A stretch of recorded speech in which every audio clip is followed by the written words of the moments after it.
Okay, to keep you from just being in not being in the limbo of not entirely being sure of what we're doing, I'm just going to get this started now, and just wait for Okay. people to slowly trickle in. We usually start, in about 10 minutes, so it might just take a little bit. Yeah. Um, Thank you, sorry. but want to make sure that everything is under control. But yeah, I mean, however long that you'd want to stay, and we can play Right. through it as far in Denarius, Avaricius, Sextus as we can. Maybe we can finish Yep. it. I also have Lord Avalot loaded up as well. Oh, right. If we do get around to Yes. it, so thank you again for providing that to me. Seagull 2000, Happy Crimson Tuesday. Maximus, Happy Crimson Tuesday. Oh, Marnanel, if you did Marnanel, if you want to follow along, this is currently streaming on Twitch. If you wanted to check Okay. out what the chat is saying, if that's something you I want will to look. look at. I'll do that on my phone because I don't want to touch the Yes. configuration on the computer and turn into two little squares again. Yes. Please remain as you are. But as long as you just mute it, it should be fine. There shouldn't be any interference. Oh, good. But yeah, so if you know, do you know my Twitch channel and all that? Yeah, you can Yep. mute it. Okay, There we go. good. Okay, good. Okay. Wonderful. Yes, that's where we are. And yeah, we can get started, I suppose. Yeah, we're starting a little bit early, everybody, because it's a very special evening. This is something we've been trying to organize for a while now, and I'm so excited that we finally get to do this. Yes, inside developer info. Yes, into the production of these two games as well. Marnanel, I actually did make some notes about what you had sent me previously, so we're going to discuss all that before we roll ourselves into Denarius. Okay. But yeah, first things first. Yeah, happy Crimson Tuesday, everybody. I'm so pleased and happy to be here with Marnanel Thurman, who is the developer of a game we played on stream together, Denarius Avaricius Sextus, and was kind enough also to pop into chat that day and give us some information about the game. So thank you, Marnanel, for joining me tonight. Thank you. Lovely to be here. Lovely to have you. Betty Boo, happy Crimson Tuesday. It's you, it's Miss Sensational Gaming. Oh, good. I recognize your name from the YouTube, so thank you for joining us, Betty Boo. And yeah, we're actually, not much ado. We're going to get quickly started with Marnanel about. We'll start at the start, I guess. From what Yeah. you had sent me earlier, you had mentioned that you started programming really young. Really young. Yeah. 6, 7 years old, you programmed your first adventure game, which that is My yeah. totem and chops right there. Well, my father was a programmer before I was, and I remember when I was very little, 3 or 4, he used to bring home punch cards because that's how old I am, and I used to draw on the back of the ones that he didn't need anymore because I would trash them. I'd draw on the back of them in crayon and so on. And and we got BBC Micro, which was a very, half the hackers in Britain have grown up with those. When I was 7, and we got one at school as well, and the principal said he showed me how to use the thing first because he told the rest of the school that my handwriting was the worst in the school, so I had to learn to use a word processor. But I think he knew it was my sort of thing. Yeah, and I used to write. I wrote the first program I wrote was in an exercise book because I'd seen people working in BASIC and I'd used a computer at school, but I didn't get the chance to do any serious work in it, and so I got a school exercise book, and it was a ridiculously simple game with one room in it, and it said, go forwards and you'll get to the Earth, go sideways and you get to a black hole. Which one? Funnily enough, yes, you lost if you went to the black hole. Branching endings. Yeah. At that age, you knew. Wonderful. Which must mean it sounds like you would have been a very early reader then to have started programming that early. Yeah, it's I mean, I grew up surrounded by. I mean, I have. I live. Yeah, but the house I grew up in is covered. My mum is a primary school teacher, and she was always bringing books, and the living room of my parents' house had every possible wall shelved, and I went back a few years back, and I discovered that one of the windows has been shelved over. And it has curtains down the side of the bookcase, and it's because there used to be a window there, and they've started shelving over the other one, so they keep the lights on all the time. That is the first I've ever heard of that. That is wonderful. Shelved It might be over. the only case for all I know. Shelved over. And I guess another question for you. So you were a very early reader then, by the sounds of it. Was it something that your parents must have been very encouraging, or was it something you started to take up much earlier than they were even expecting you to? What, reading or Yeah, programming? for just reading. Yeah. Yeah, I mean, my parents would always read, bedtime stories and stuff to us. So I got into the idea of books, and it's one of those cases where you didn't know you couldn't do it. People couldn't do it. It's like when I was a baby, well, a toddler. My parents both worked in London. It was an hour away on the train, so they were gone 8 or 9 hours a day. And my grandfather used to look after me, who was the town pharmacist. That's not relevant, but anyway, my grandfather used to look after me, and he was a big person on memorizing poetry, and he just used to recite poetry. So I learned to recite poetry because I didn't know people couldn't. So I have huge amounts of poetry memorized just because of my grandfather. If you don't know people can't do something, does that make sense? It's easier to learn to do it. Of course, I think that is. I'm just going to turn my mic up. I've been told that I'm a little low compared to you, so I'm going to just turn myself up a little bit. Yeah, that's the whole. Oh, everyone says I'm loudish. Oh, don't worry about it. No, I just adjusted my microphone, and I still. No, it's just funny. My brother's partner described me. My brother Andrew's partner described me as Andrew with the volume turned up. No, I meant going back to about how kids, they don't know that they can't do something. That's the whole thing about kids. This idea is it can be annoying because they're constantly testing these boundaries, but they don't know where the boundaries are, which means they can do these amazing things and not even know that these things are quite remarkable. Absolutely. Go on. Sorry. No, I was going to say I learned. You learn so much by talking to kids of different ages. That the way they see the world is unexpected. That they haven't learned to think like everybody else, and I still learn from. Go on. Do you remember a piece of poetry that your grandfather had you memorize? I mean, off the top of my head, you want me to recite one? Sure, I'd love it. Absolutely. Okay, I can if you like. Yes, I mean, I've got Avaricius memorized, but it's 100 stanzas, so you probably don't want to hear it. It takes like 20 minutes to recite. A little shorter. Yeah. Eddie, priest of St. Wilfrid, at his chapel in Manhood End, ordered a midnight service for such as cared to attend. But the Saxons were keeping Christmas, and the night was stormy as well, and nobody came to the service, though Eddie rang the bell. "Wicked weather for walking," said Eddie of Manhood End, "but I must go on with my service, for such as care to attend." The altar lamps were lighted. An old marsh donkey came, bold as a guest invited, and stared at the guttering flame. The rain beat on at the windows, the water splashed on the floor, and an old, yoke-weary bullock pushed open the chancel door. "How do I know which is greatest?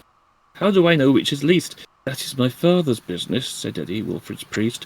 "But 3 are gathered together. Listen to me and attend. I bring good news, my brethren," said Eddie of Manhood End. And he spoke to the ass of a rider that rode to Jerusalem, and he spoke to the ox of a manger in a stall in Bethlehem. They steamed and dripped in the chancel, they listened and never stirred, while, just as though they were bishops, Eddie preached them the word, till the rain blew off from the marshes, and the windows showed the day, and the ox and the ass together wheeled and clattered away. And when the Saxons mocked him, said Eddie of Manhood End, I dare not shut his chapel on such as cared to attend. Oh well. Lovely. Thank you so much. Thank you. That's wonderful. It's by Kipling. Oh, Kipling. Yeah. Bilbo just rated with 89, so thank you, Bilbo, so much for the rate. And this is perfect timing. Marnanel Thurman has just recited this Rudyard Kipling poem, which is gorgeous, and who is the developer, or one of the developers of Denarius, Avaricius, Sextus, a game that Bilbo recommended to me, and that's why I streamed it, and that's how you found me on Facebook. Hello. And it's all full circle, so thank you, Bilbo. Welcome, Raiders, and welcome everyone. Happy Crimson Tuesday. I'm so happy to be joined, by Marnanel, who has just started in with the story of coming to start programming at age 6, age 7, in a exercise book, and they're getting to go to the school computers and then implement that in actual code, which is amazing. Yep. And that was a fantastic recitation. That's something when did you learn that particular poem? Do you remember? Oh, that particular, it's one that my grandfather used to learn, but I think it wasn't until I found it independently reading it in a book and I knew that I already knew it, and I was, is that where it comes from? And I could check that I had it all, but it's lovely.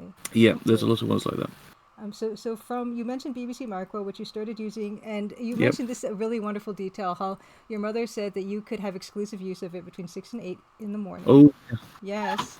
I think it was to get me out of bed, to be honest, because I'm a bit difficult to wake up. But she said, because we used to have this thing that we used to argue. I'm the eldest of 5, but this was before 2 of us were born when I was in primary school, and so the 3 of us used to argue about who got to use the computer and so on. And so my mother drew up a rota to say whose day it was, but she said I could always have exclusive use of the computer between 6 a.m. and going to school. And I set an alarm clock religiously every day for years just to get up at 6 a.m. to get my coding time. So. And and a lot of what I wrote was adventure games. I doubt any of them floating around somewhere, but they might be. I never, none of them were published, but you share them with friends, and they get moved around, and these things get distributed somehow. But I had a system called Thurman Adventure Game System, or tags, that I made up when I was in primary school, which was it was more of a methodology than a package. There was no shared code, but the way the rooms and connections between the rooms and so on all worked. Yeah. And I wrote some. I remember there was one particularly intricate one which I kept working on for days, which was unusual for me to not get distracted. It was one based on Alice's Alice with the Looking Glass and Alice in Wonderland, and inspired. Do you know the BBC Micro the 8-bit game The Hobbit, the 80s one? Is it the one with a top-down view? That one with no. It was a text adventure. Okay, but it was massive. Yeah. Yeah, I think I've seen. Yeah, it was Melbourne House. Okay. Yeah, it was massively groundbreaking because the game keeps playing as you're playing. That this is not a usual thing. It doesn't stop and wait for you, and things are walking. Somebody actually Somebody wrote a thing that if you run it on an emulator, it will. Somebody wrote a thing to add onto the emulator so that it will display what's going on the map, and it's far more interesting than you actually ever got to see while you were playing it. And so I was trying to do something like this, which was rather beyond my capabilities at the time. And one of the things I wanted to do was have the characters be able to fight. But the trouble is that by the time you get to the end game, everyone's dead, and so you can't finish. So I decided to get around that by adding the ghost of to people's names when they lost the fight. And then towards the end, in Alice, there's your sister, her sister, who's next to her on the bank. And I ran into a character called the ghost of the ghost of the ghost of the ghost of your sister. Didn't think that one through very well. Well, you were 10 at the time, so I think... Yeah, well, I was learning. And that was a game that took 5 days, I believe you had mentioned in the email. 5 days, 10 years and old. I took it in to show. Yeah, and I took it in to show my teachers, and the game and the tape would not load. No, it's heartbreaking. It's amazing how young you were, and how you had actually thought about. Yeah, well, clearly people cannot play the game if everyone's dead in this game. Yeah. It's a wonderful solution that it gets more absurd as we go. You mentioned The Hobbit as one of your big inspirations. What other games, as you were growing up, were you inspired by that caused you to get into adventure games more?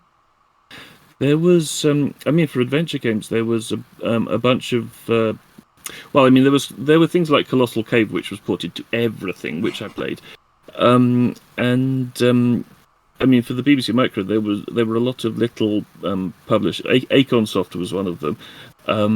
Superior was another. But there were lots of little ones, which were basically just some, two guys in the garage sharing files around. And yeah, there was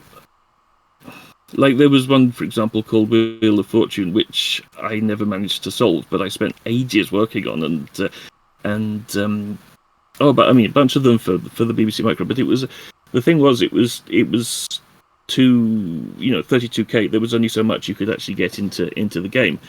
Even for a text adventure, and it's when I got onto when we eventually got ourselves PC, compatible.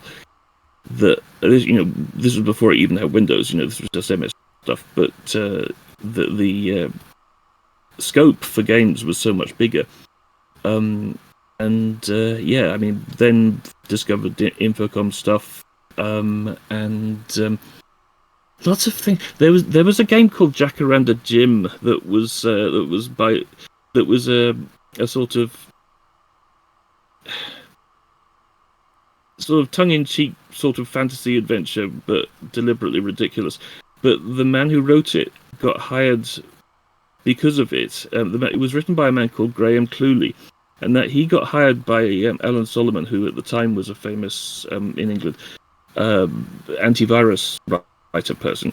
And Graham Cluley is now the sort of go-to person on TV news and stuff for about viruses and stuff. And I can't not think of him as like, oh yeah, Gribbly, which was the big thing that kept coming up.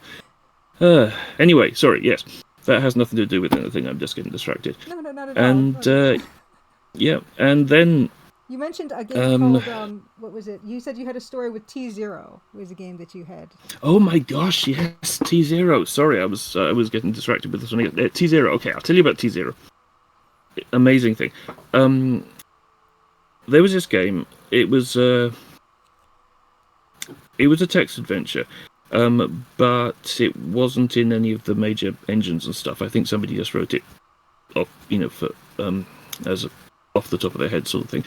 And it was based around the works of T.S. Eliot, but but Faber, who owns T.S. Eliot's copyrights, has said that the person wasn't allowed to do it, so he changed a lot of the details and stuff. So it was quite surreal in places because of all this, and it was a game about time.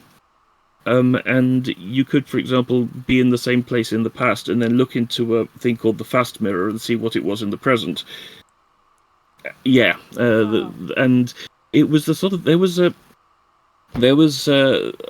example, there were commands where it told you in the manual that the command existed, and when you ran the command, it said that there was an error in the program, but you could meet a programmer inside the game and ask him to fix it. It was the most amazing thing. Wow. And I always wanted to port it to, because it was such a shame that it never. It was just because it was just this MS-DOS game. You couldn't just like run it on some other thing. You'd need an emulator. And I spent on and off for years trying to find this person who wrote it, because he had a fairly nondescript name. And going through all the ones I could. I remember searching Alta Vista for him. If you remember that back in the day. Eventually, I found his cousin, and I asked, and he was dead. And I think from details that I picked up, he died of HIV in the 80s. When a lot of queer people were dying, and it was all horrible. And I thought, I have to port this, and I haven't. I've ported a lot of it, but not enough to release. But can you believe I actually went to the trouble of disassembling the exec file so that I could work out the encoding on the string table, because it was encrypted, and so I couldn't get the string table out without actually stepping through in a debugger. Whoa. Stepping through the code in order to find out how it was done. And I did it, and I've got the string table out now. But it's a hell of a job to put it together and actually make a game out of it.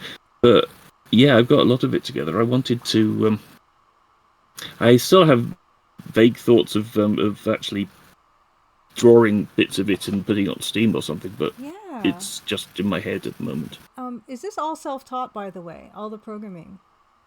I studied computer science at university, but pretty much everything I know, I already knew. Do you see what I mean?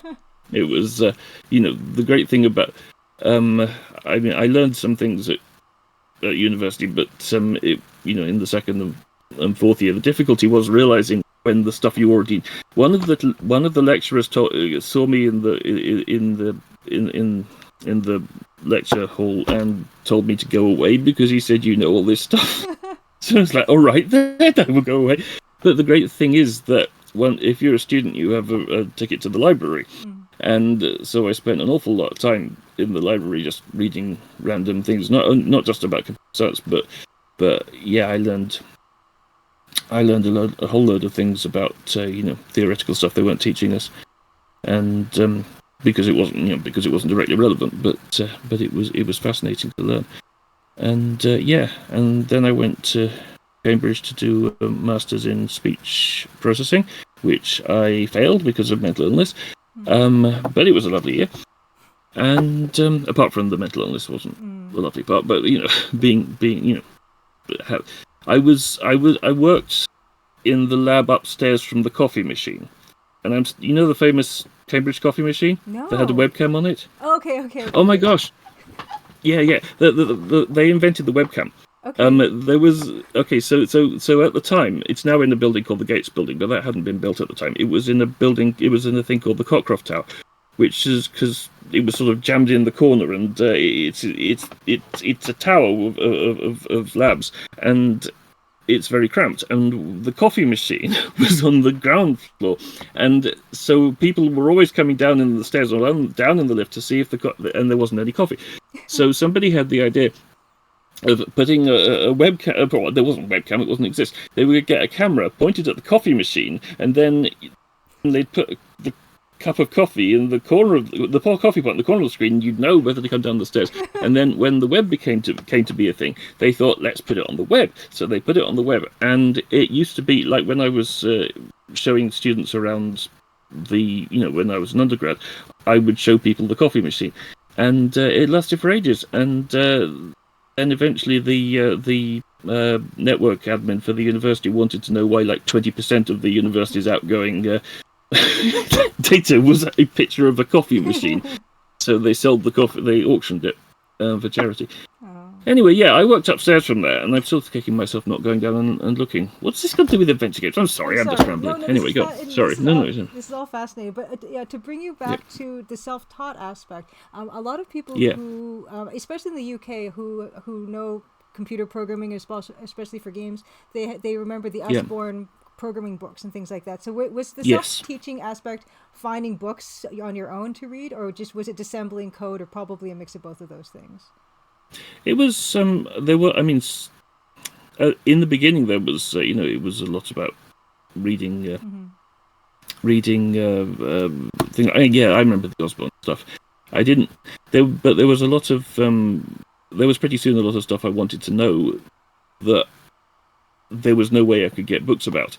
That even if I knew what the book was, we wouldn't have a copy. It wouldn't be in the public library, and sometimes I had to. Sometimes I just had to take. Especially if it was in BASIC, I would definitely be reading everybody's source code just to see if I could pick up tips.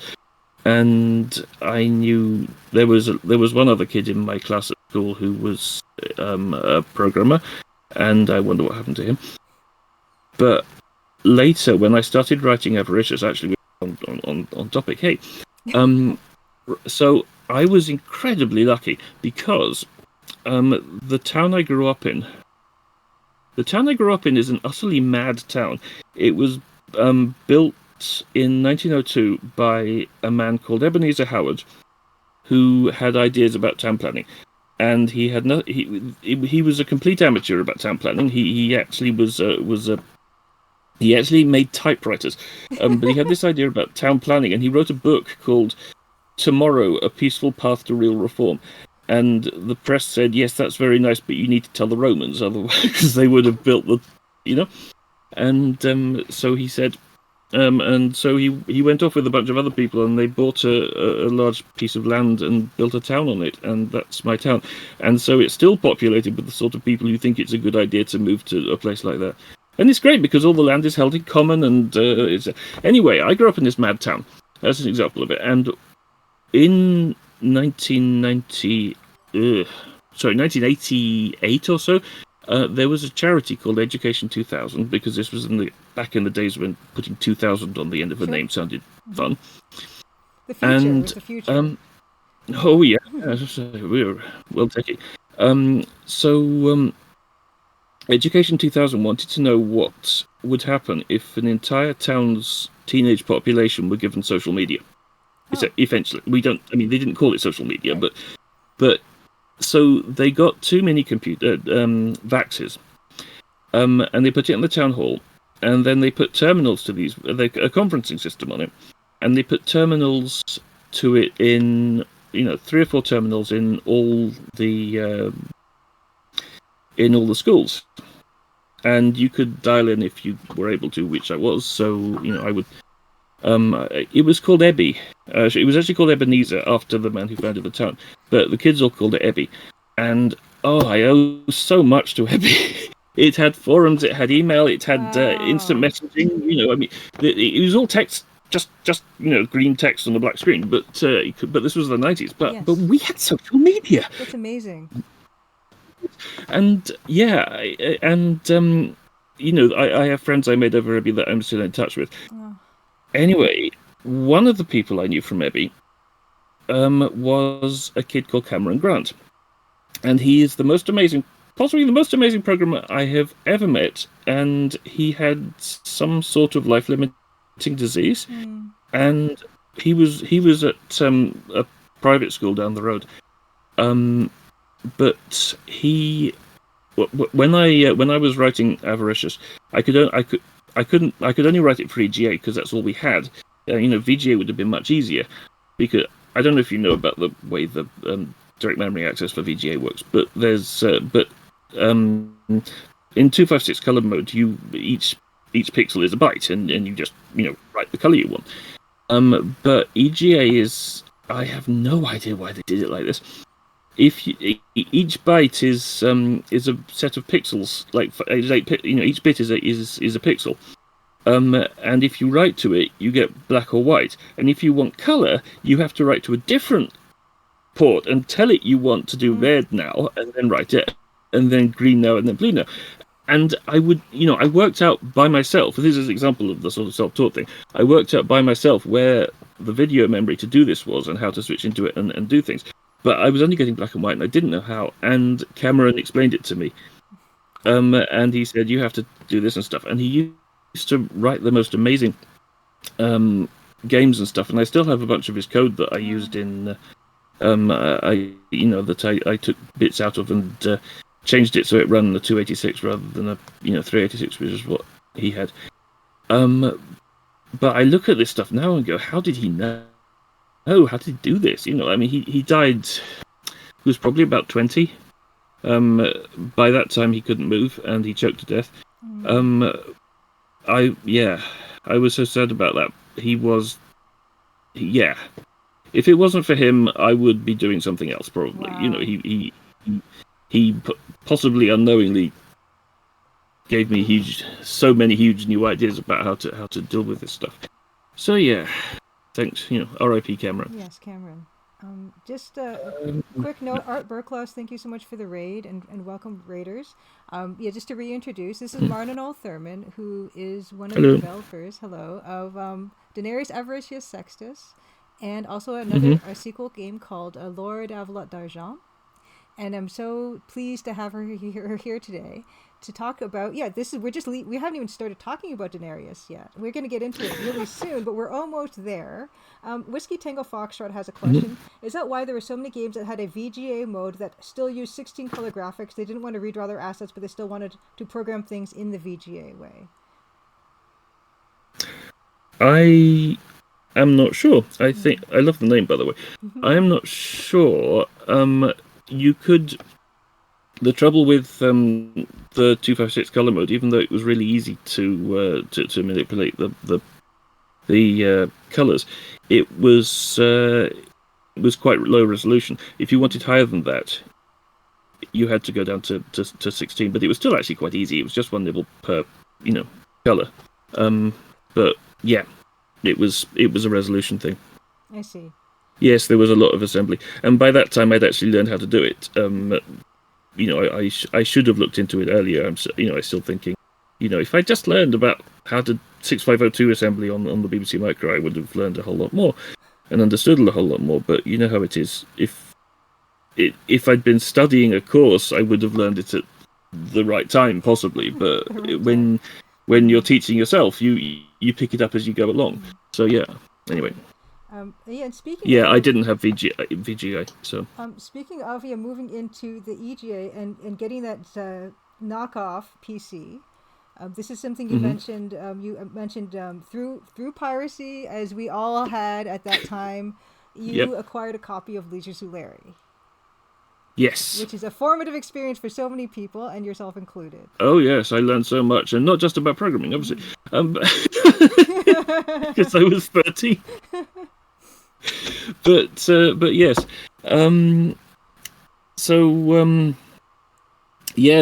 Sorry. It was the first time I had seen. Obviously, I'd played games where there was a character who walked around and all that stuff, and I played so many text adventures. But this was the first example of a game where there was both. That there was the command line interface and text coming up and telling you stuff, but you also moved around. And yeah, this was a whole new idea to me, and gave me a lot to think about. And that was partly what led to the UI of Avaricius. If I'd been playing Monkey Island, it would have had it wouldn't have had a text parser. You see the thing. Yes, mentioning the UI of Avaricius, actually, I feel like it's very unique in the way that the drop-down menus are contextual based on the room that you're in and is populated by the objects and characters that are in the room. Leisure Suit Larry did not do that. So this was something, even at 13, 14, you're already kind of iterating upon something that a company of, dozens of people had spent, all these years, and salaried workers in a big, official company, but you at 13, 14, you're already saying, okay, well, I see this game, but I feel like I could improve upon this interface, and you did, and it was one of the things I was so impressed by. Well, I think it's interesting to notice that, when back in 83 or 84 or something, if you bought a game in the shops, if you were fairly competent, you could say, I could write this thing in a fortnight, and you could. Now, okay, so there are indie devs now, but that's a specific niche, because mostly it's like you need a movie studio to build a game. Things moved on so fast, and when I was writing Avaricius, it wasn't that far away from the sort of games that you would get in, if you bought them. Avalot was a whole lot better than Avaricius. I still like the UI and stuff more, but that was because it was an iteration of Avaricius. But by the 2 years later, when I'd finished Avalot, things had moved on a lot further. So I think this is probably why Avaricius got so much more traction than Avalot did. Very, very possibly. I think it's amazing to me because we mentioned much earlier that this idea that these games, there's no place officially where these are, but it still has persisted through the years. I was recommended this game by another Twitch streamer, and they just they still circulate, and that's kind of wonderful that we have. People. It's like what I was doing. My sort of project playing around with for the last few days is that there was a demo for the BBC Micro called the Broadway Boogie, which played quasi jazz 12-bar blues song, and it's like proc piano solo, proc bass solo, and stuff like that. And I remembered it from when I was a kid, and I thought, I wonder if I can write something in Python to turn this into MIDI. Just taking all the numbers out of it, and I got it in the end. I mean, it took 3 or 4 days, and obviously not the whole day. In the evenings, it took 3 or 4 days, and I was showing people, and some of them were like, "Oh, that's nice," and then some people were like, "I remember that from when I was a kid," and I have no idea. I eventually found out who originally wrote it, though I have no idea who he was, but the name of them. But it was just a thing that people shared around, and it was like this with Avaricius. You stuck it on the bulletin board and people copied it, and it has a lot of other things. I wrote a song. Do you remember Pro Tracker, Mod Tracker? No, Do you remember that? Oh gosh, this was a whole thing at the time. Sorry, I'm rambling again. No. Well, we can actually get into Sure. we have a question of what the BBC Micro is. So if you want to give a quick description. Right. What the BBC Micro is, and then also what Pro Tracker is. Before we move. All right, sure. The BBC Micro was an 8-bit computer made by Acorn, which was a computer manufacturer. The BBC, the British Broadcasting Corporation, one of its remits is education, and they had the idea that if they sponsored a computer, the development of one, then they would be able to make TV programs about it and so on, and it would go into schools, and educational so on would be based around it. So they did, and it was the Acorn Proton was in development, and it was renamed the BBC Micro, and there were 2 really big computers that were vying together. The other one was the ZX Spectrum. And the BBC Micro was the other one. 8-bit 6502 was the processor. It was really cool. It was a whole generation of British hackers of that particular age range grew up on the BBC Micro. Was there a rivalry between the ZX Spectrum and the BBC Micro? Sorry, say again? So was there any kind of rivalry between which one was better? It was huge. It was a huge thing. People, sometimes you write a game for one, and it would be ported to the other one, but there were a lot of things that were specific to one or the other, and nobody talked to one another. I see that there's somebody there who also writes mods, who went by. Yes, and yay. I did want to ask. So you had was there a reason you picked the BBC Micro over the ZX Spectrum for development? Just because your father, I suppose your father brought. No, it was my dad bought one that was, but it was useful because it was the same one we had at school, because schools generally have BBC Micros. So. Oh, interesting. And I was, I knew, like, how it is. I don't know if you know, but in BASIC, if you accidentally delete the program, you can type old and it comes back as long as you haven't started a new program. Oh my goodness. And one time when my school just got computers, the teacher said, "Okay, I have this program to show you, some maths program or something," and got the whole class sitting down. We must have been about 8 or 9. She got the whole class sitting down and then tried to load it from the tape, and it took ages because she didn't think. Probably should have done that before the class sat down. So we were all getting a bit fractious. And then she started typing, and then she pressed the break key by mistake. And it all went back. It cleared the program and went back to the start. And then she said, "Oh no, I'm going to have to do it again." And it's like, this is my moment. And I jumped to my feet and said, "No, you type old, and now you type run, and it comes back." And I was like, I am the one who knows things. That is so, I can't remember what the question was, but that was fascinating. Yes, just rather like that. Yes. And the mod, the music software that you're using. Oh yes, right. So Pro Tracker actually started. This was later. After when people were had moved into 16-bit. There was this. Do you remember the Commodore Amiga? I had a VIC-20, a Commodore VIC-20, which is what. Oh, my partner had a VIC-20. It's still in the box up there, actually. It says VIC-20 on it. Yeah, so there was the Amiga, and it was a piece of software for the Amiga, that was called ProTracker. That was where mod is short for module. I don't really know why, but anyway. But it was in between. It was a sort of intermediate between MIDI and MP3.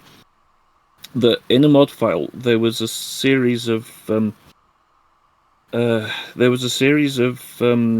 samples, and then a table to show where they should be played, and it sped up or slowed them down in order to play music. And there was a bunch of different other things that you could do, pitch bends and all that stuff. And yeah, there was this mod scene, and I really wanted to do something with voice samples in it, so I got a cheap microphone, and this was back in the time when you had to get drivers and all this stuff, and I got it all working, and it recorded WAV files, and I thought I had no idea what the format of WAV files was, because it wasn't like you could just go online and look. So I sort of tried to work it out by saving lots of them and then working out which bit was the header. Wow! But the thing is, that the samples in a WAV file are stored in two's complement, whereas the samples in a mod file are stored unsigned.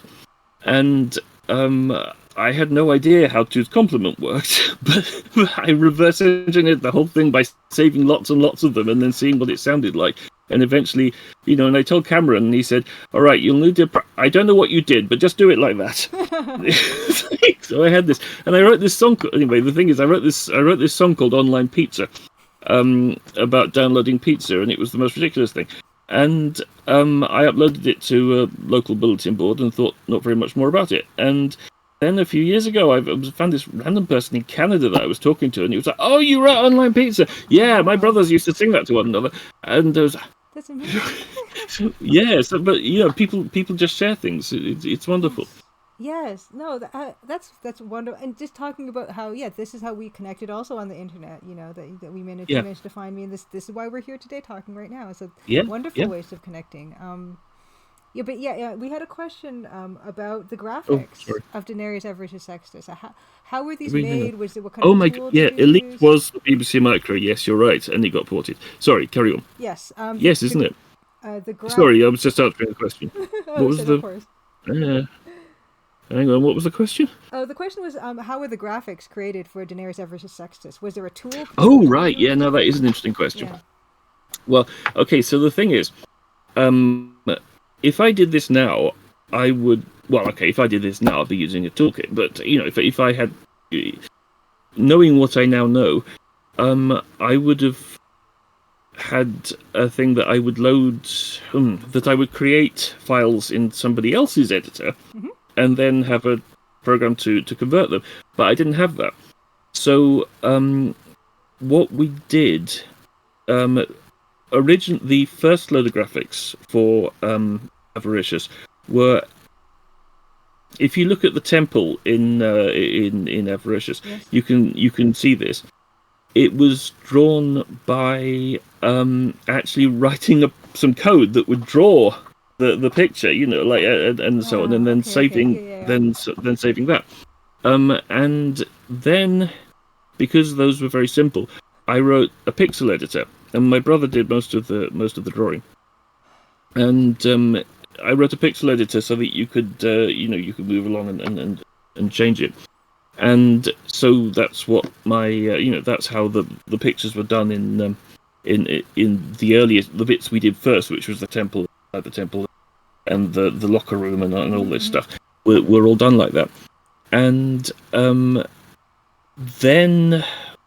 We got it. Then I actually wrote a full-featured graphics editor just in order to make the pictures, because I had no idea. There were other graphics editors I could find that pirated ones, but Dr. Genius and so on. But I had no idea what the save format was, and rather than trying to reverse engineer all of that, I just wrote a full-featured graphics editor to do it. Later, I had the idea of screenshotting. Using a Dr. Genius as the graphics editor and then screenshotting that and then using that. So that's how it worked after that. So it was a learning process. Oh, and how old were you when you were doing this? Writing of your own graphics? Oh, yay. Sorry. Online pizza is on the mod archive. It's very good. Thank you. Thank you. I am honoured. Yeah. How old was I when I was doing this? Hang on. I've got to work backwards. Okay, Avalot must have been 7 when I was 16 or 17. So yeah, I must have started Avaricius when I was 14. Yeah. There was a program before that my brother and I were working on called Zeblatron, which was a fantastic name, and I still think it was, but it never got finished because we got distracted. But somehow we didn't with Avaricius. Yeah, and I think I asked you. Yeah, so you said 2 years of work on Avaricius. Yeah, both of them were. And you managed to lock in. So previously, at 10 years old, your longest was Alice's Ventures for 5 days. Yes. Avaricius held your attention for 2 whole years. Yeah. I didn't think I didn't think I could do it, but somehow I did. Especially when I was. I mean, this is tied up to the mental illness thing again. That I was getting more and more depressed during my time in sixth form. Sorry, British schooling is really weird. And grade 6? Sixth. No. Okay. The year we have year 1, year 2, year 3, which is like the grade thing. Okay. But when you get to year, sorry, and they renumbered them after I left. So, as I was there, in fact, they changed the numbers to what they are now. So I'm trying to reverse engineer that. When you get to be 15, anyway, you take one set of exams, and then it's exactly like in Harry Potter, by the way, if you know how that works, because that is exactly the British system with the ideas with the. Yeah, so Rowling did something right anyway. Yes, you did. Okay. Yeah, exactly. Yeah. So, and then you can leave if you like, or you can stay on, and that is sixth form. But it's called that because at one point it was not. It was the 6th year of secondary school, but now it's year 12 and 13. But it's called sixth form. Okay. So, anyway, so I was doing that, so I could, preparing for university, but I was not really coping, and they kept saying they were going to expel me, but they never did. Actually, most of what I was doing was staying up until 2 or 3 in the morning, writing Avaricius or Avalot, depending on how it's Avalot by that time, because that was something I had control over. Right. So. Oh no, I very much understand that part of just kind of retreating into something that you have control. Yeah, exactly. Yeah. Understood. Yeah. So. Speaking about the content of Avaricius, you mentioned at the time you were fascinated by Latin language and Roman history. Oh, yeah. Yes. Sorry, I dropped some. Sorry, now I can't see, but never mind. Okay. It was odd. Okay, so we had this geography teacher, who was the deputy head of the school, and her name was Mrs. Saville, and she probably saved my life. I was, as I say, not coping, and there was another teacher who was abusive towards me, and things got bad. By the way, I bought recently. I found there was a book that Education 2000 had produced about Ebby, and I bought it, secondhand to read about it, and I was really happy to see that the teacher who abused me was in it, and it was very clear that all the other teachers hated him. Which wasn't possible, wasn't visible as a kid, but reading the book and seeing what they said, I was like, "Hey, he was a." Anyway, so and that happened, and then because of one unfortunate incident involving custard, there was I was in serious trouble. I could explain about the custard. Thank you. That's very nice of you. I could explain about the custard. It's a bit of a side point, although it's quite funny. In retrospect, it wasn't at the time. Yes, isn't it? Oh, dear. Anyway, sorry. There was a kid in the... for school lunches, there was a kid who always sat opposite me because we had to sit in the same place. And I would get custard, which I love, and he would put pepper in it while I was eating the first course every time. And I tried everything to get him to stop. And eventually, I stood up and jammed the bowl down over his head, and he sat there with gobs of custard running down his face. And then the teachers came and took me away. I was in so much trouble. Anyway, and Mrs. Saville, the deputy head, stepped in, and God bless her, for the last hour on Friday afternoons for 2 years, she took me in her office and talked to me one-to-one about anything I liked.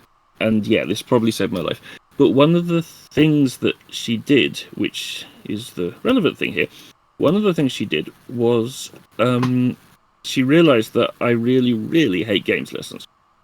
And she somehow managed to get me out of that. And one of the teachers at school, and also my mum and dad thought I wanted to learn the piano. I didn't. But I was sitting there learning the piano not terribly well.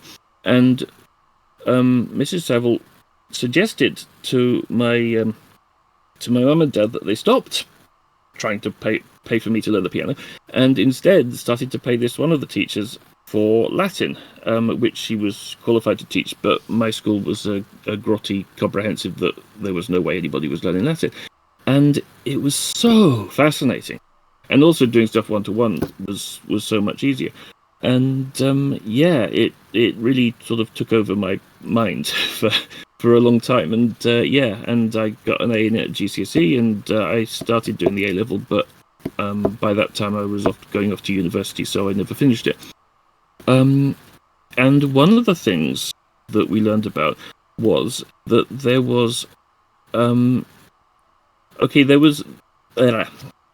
Romans had this idea of comedy of manners, that there would, and it's still actually a thing.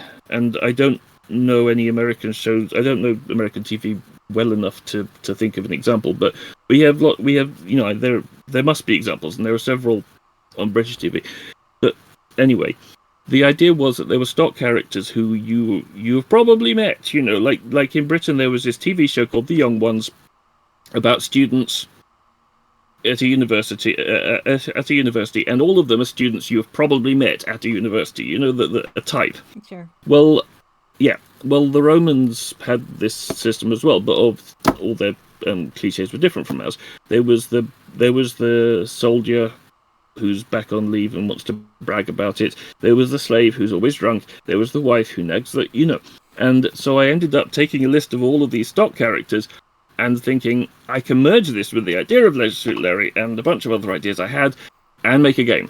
And somehow I did. But the trouble was that by the time I got to writing Avalot, I realised that a lot of these characters are actually kind of offensive. And a lot of people, I think I did it because I thought that would be... Well, okay, I did think it was funny, but this was something that came out of my head, whereas actually it was the comedy of manners thing. And I didn't explain that. I didn't explain that, and I should have done at the time. So in Avalot, although most of the characters reoccur, they are sort of reinterpreted in many ways. Like Gader Gedalodover in Avaricius, Gader in Avalot. He runs off with her. But in Avalot, you rescue her, and she runs off with Robin Hood. You walk off the screen expecting her to follow because she's been following you up to that point, and instead Robin Hood comes the other way, who you've met earlier, and she and there's this dialogue, and then she wanders off with him, and then you sort of walk back and say, where, So I was trying to undo the, dial back the whole comedy of manners thing, because it doesn't apply in the Middle Ages anyway. Mm-hmm. So anyway, that's how the plot came about. So, and speaking of that, I guess we can look at. So I've had up on the screen this. Yep. It says Thorsoft presents Denarius, Avaricius, Sextus, Mike, Mark, and Thomas Thurman.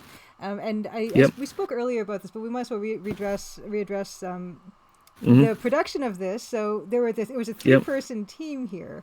Although one of these people was more like a production credit, your father, because your father provided the compiler. Yes. It was Turbo Pascal. and Turbo Pascal, yes. and version 5.5 originally. Avalot was version 7, and I mean, he bought the computer, he bought the compiler. We weren't exactly rich, and it was it was outlay, but he saw how much difference it was making in our lives. Yeah. So. And then Mark, what were Mark's responsibilities on the project? Mark wrote quite a bit of the code, a fair amount of the code for Avalot. But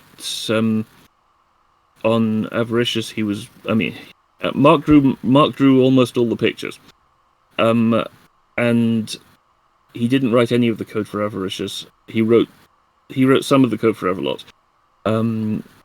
And looking back at it, I probably should have apportioned things more fairly, but I really wanted to write the code. And my brother's still working as a coder, just as I was. So he could totally have done it, but in fact it was me. And because, like I say, I'm the eldest of 5, and I find my sister Mandy I found my sister years later that my sister Mandy felt really left out with this, and it was when I found this out, it was the first I had ever considered it, because you're still seeing it with the eyes of a teenager, and you don't think these through. And I was horrified, but well, so she should have been part of it, but she wasn't. And how old was Mandy at the time? She's 3 years younger than I am. Okay. So, and Mark's 18 months younger. So we're talking, and there's a big gap to the next one. So you were 14, your brother was like 13, Mandy must have been 11 or so. And Andrew, the next down, is 10 years younger than I am, so he must have been 4. So, I was also, we were also, how it is with family, we were also basic sort of quasi-parental figures anyway, changing nappies, whatever. So, it's lovely that it was very much a family affair. Yeah. There. Yeah. I think we're almost up to we that brings us all the way up to Denarius. So I think this is probably a good time. I don't know what your time is like, Marnanel. If you want, we could always pick this up from starting this another time, or if you want to stay on for a bit, we can play it. I'm fine with fantastic. Staying on for a while. Okay. Yep. Wonderful. So I'm going to turn off the music that has been very softly playing in the background, which probably no one could hear. Yes. And time for a sequel with all 3 siblings. Yes. Yes, exactly. I think the world is ready. So let's get into Denarius, Avaricius, Sextus, and I have to relaunch all this because I had to restart my computer, but we're gonna get to it. I have to explain that Thomas is me, by the way. Yes, of course. Yes. I don't think that ever happened. Yes. Yes. That was my name before I transitioned. Yes. Although everybody's been calling me Man since I was a teenager, anyway. So Yeah. So and the doctor, Oh, sorry. Go on. The doctor at the gender clinic said you're called Marnanel. And I said, yes, that's right. And he said, how long have you been called that? And I said, since I was a teenager. And he said, I swear, is that a man's name or a woman's name? I said, it's my name. And how did that come around to be? From well, I was always interested in linguistics, as I was saying about studying it for a master's, and especially because Andrew, my brother, had just been born, and I was observing the process of him learning to talk, and it made me think more about how languages work. And I built myself a conlang, you see, although I'd never heard the phrase, but I was familiar with the idea because I think everybody is talking, and I'm still sort of working on it, on and off, but it's called Nimiad. But Marnanel is a word in Nimiad, and it means dreamer. Wonderful. Because everybody always said I was a dreamer rather than a doer, and I thought I took it on as a badge of pride. That's lovely. I love it. Hey. So I don't know, Marnanel, you might not be able to hear this, but hopefully chat can hear the PC speaker of this music, which was possibly composed by you. Yes. I think. Gosh, it's based on an older tune called Archidenos, in Welsh. But anyway, sorry. But it sounds cruddy because the PC speaker was cruddy, and I was doing chords by rapidly cycling through 3 notes. I'm not sure it worked. No one is blaming you. Yeah. Can people hear it? Should I turn it up before we get well started? I can't hear it. Okay, I know it sounds like. Yeah. Don't worry about that part. When we got to Avalot, Cameron knew somebody who wrote libraries for mod players, so I agreed with him that to get hold of some of the code. So all the music in Avalot is actually mods, which I wrote in mod fantastic. editors like yeah. Okay, so that's good. Actually, yeah, I mean, Marnanel, if you want to follow along, yeah, like the mobile phone one should be able to. It's going to be a bit of a delay, so it's not going to be ideal, but it's going to give you some idea of where we are. So back in good old AD 79. So I did get Denarius, Avaricius, Sextus from probably my Abandonware site, but Lord Avalot I got directly from Marnanel, so there we go. That was not pirated. It's not like I'm getting anybody paying for it anymore. And by the way, Thorsuf, when it was wound up, the money in the account was enough to for us all to go out for a good meal. That's lovely. Didn't make much money, but it was a hell of an experience. So it's a treasure. Okay, so we have. Oh yeah. Back in old AD 79, when you and I were just twinkles in our great grandfather's eyes, there lived a man named Avaricius. His sole aim in life was to hoard as much cash as he could, hence his name. Here's the catch: he lived in Pompeii. I suppose that leads us to the next question: is why Pompeii? Partly because the level 1 of the Cambridge Latin course, which we were using for GCSE, was set in Pompeii, so I'd heard a great deal about it. But also because it gives you plot straight away, Yes. The thing everybody knows about Pompeii is it was destroyed by a volcano, and so there's an urgency already there. Okay, there's obviously a plot. There's going to be a volcano. The place is going to be destroyed. How do we know? How do we get out? Yes, very efficient. Also, along the top, we have the menus thing. What I liked as a streamer was there's a time. My PC clock time was right up there in the upper right-hand corner. Did you ever play Across Midnight? No, I did not. All right, no, there's a thing that when midnight passes, it pops up, says, "Good morning! Glad you like the game. Are you having an all-night Avi session? Glad you like the game that much." That's wonderful. Anyway. It's just a fun detail. Also, across the top, we have Arcatas and your bedroom. And I suppose we might as well just re-explain all the different references here. Arcata. Is the thing... All right, the thing is, dear. Like I said, the comedy is really unreconstructed here because it's based on ancient Roman stuff. But she nags you all the time. If somebody keeps talking, you might say, "Hark at her." Yeah, hark at her. Arcata, in other words, is there was a British film called Up Pompeii, which was influential, but dated, in its humour. But it had this sort of fun with names going on, Wonderful. Yeah, and I think that's part of where I got it from.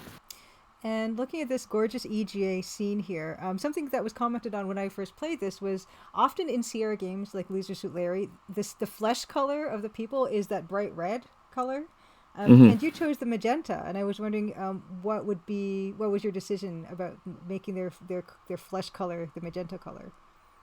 Well, the red, you look sunburned. I mean, there's no way you could. Yeah, I mean, there's no way you can get.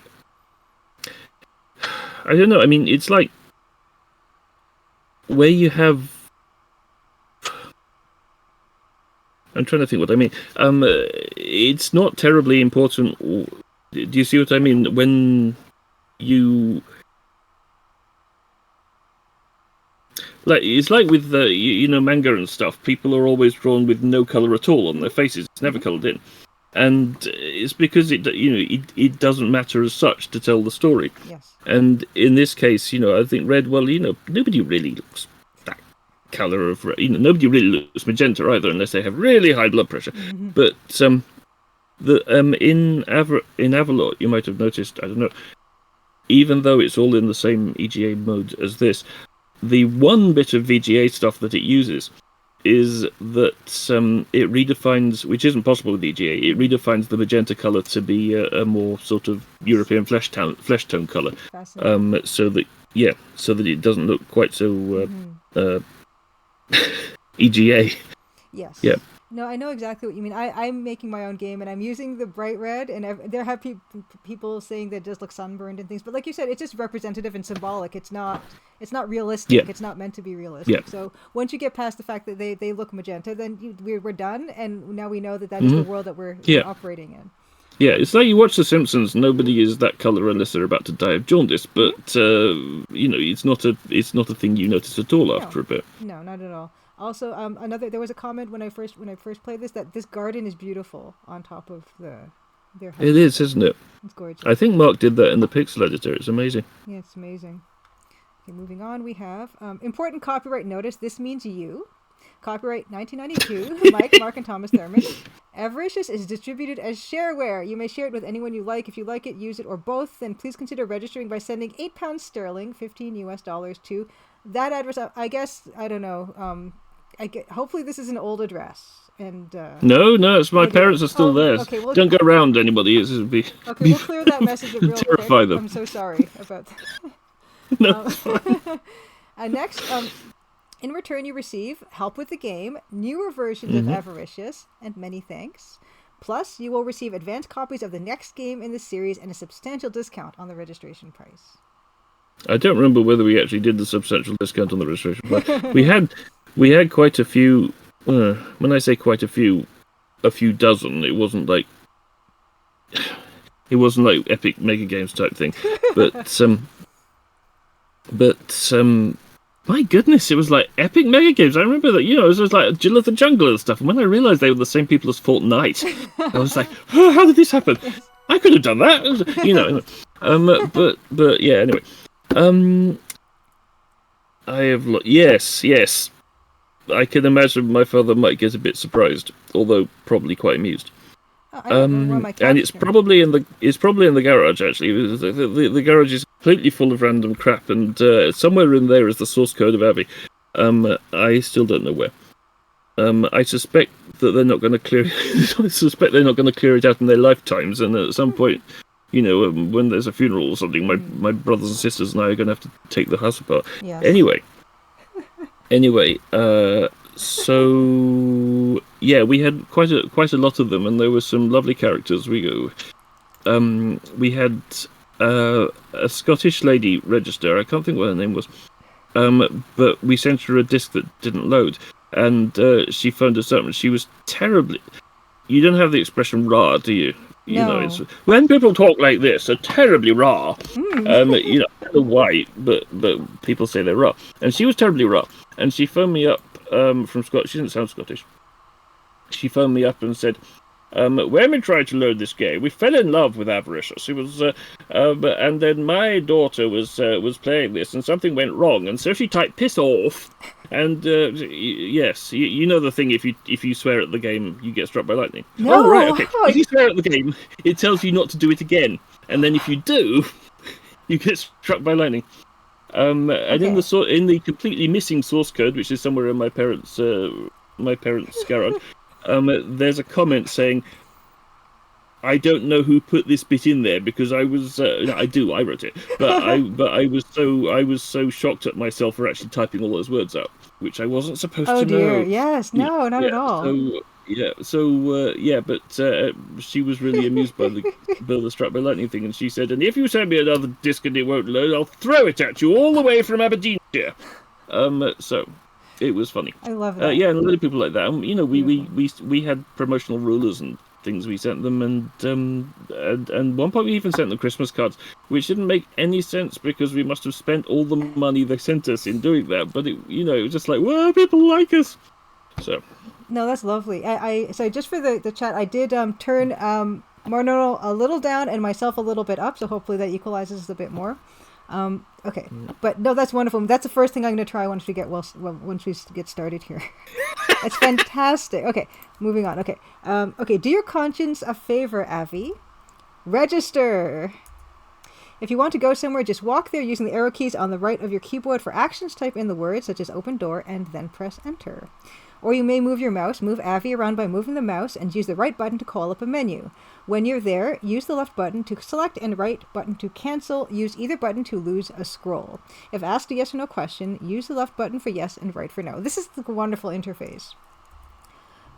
And I do have the highest scores. I got the highest score with 98 points. I don't know if Yay. I don't know what the maximum is. What's the maximum? Do you remember? I can't remember at all, sorry. All right. Here we go. Beautiful music.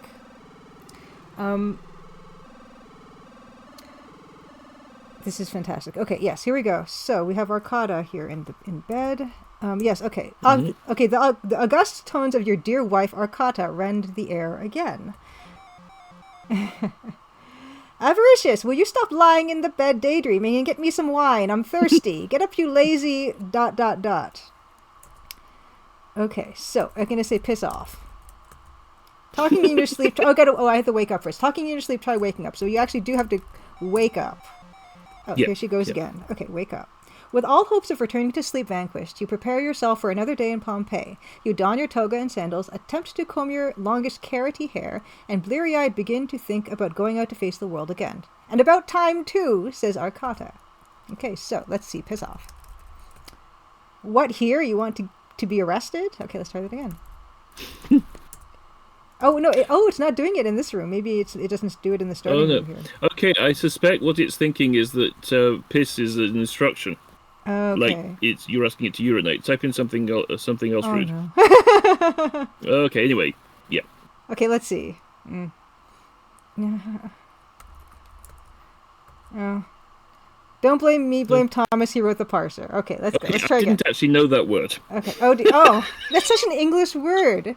It is, but I didn't know it at the time. Okay. Because I was so little. You're going to make me do this. Sorry, okay, no, we're going to do this. Anyway. Okay. Avi, do you mind? There might be kids playing. I knew that word. I shouldn't say it again if I were you. Okay. It's funny because I never swear on stream, so this is the one and only time we're getting cursing from me on stream. But I'm doing this for archival purposes. Okay. You hear a distant rumble of thunder. Must you do things I tell you not to? Don't do it again or else. Oh, I get 3 chances. I just want to make people walk into the trap, yeah? I do like how this is not a one-time thing. You did get plenty of warning. Don't say I didn't warn you. A crack of lightning shoots from the sky and fries you. Such is the anger of the gods, Avi.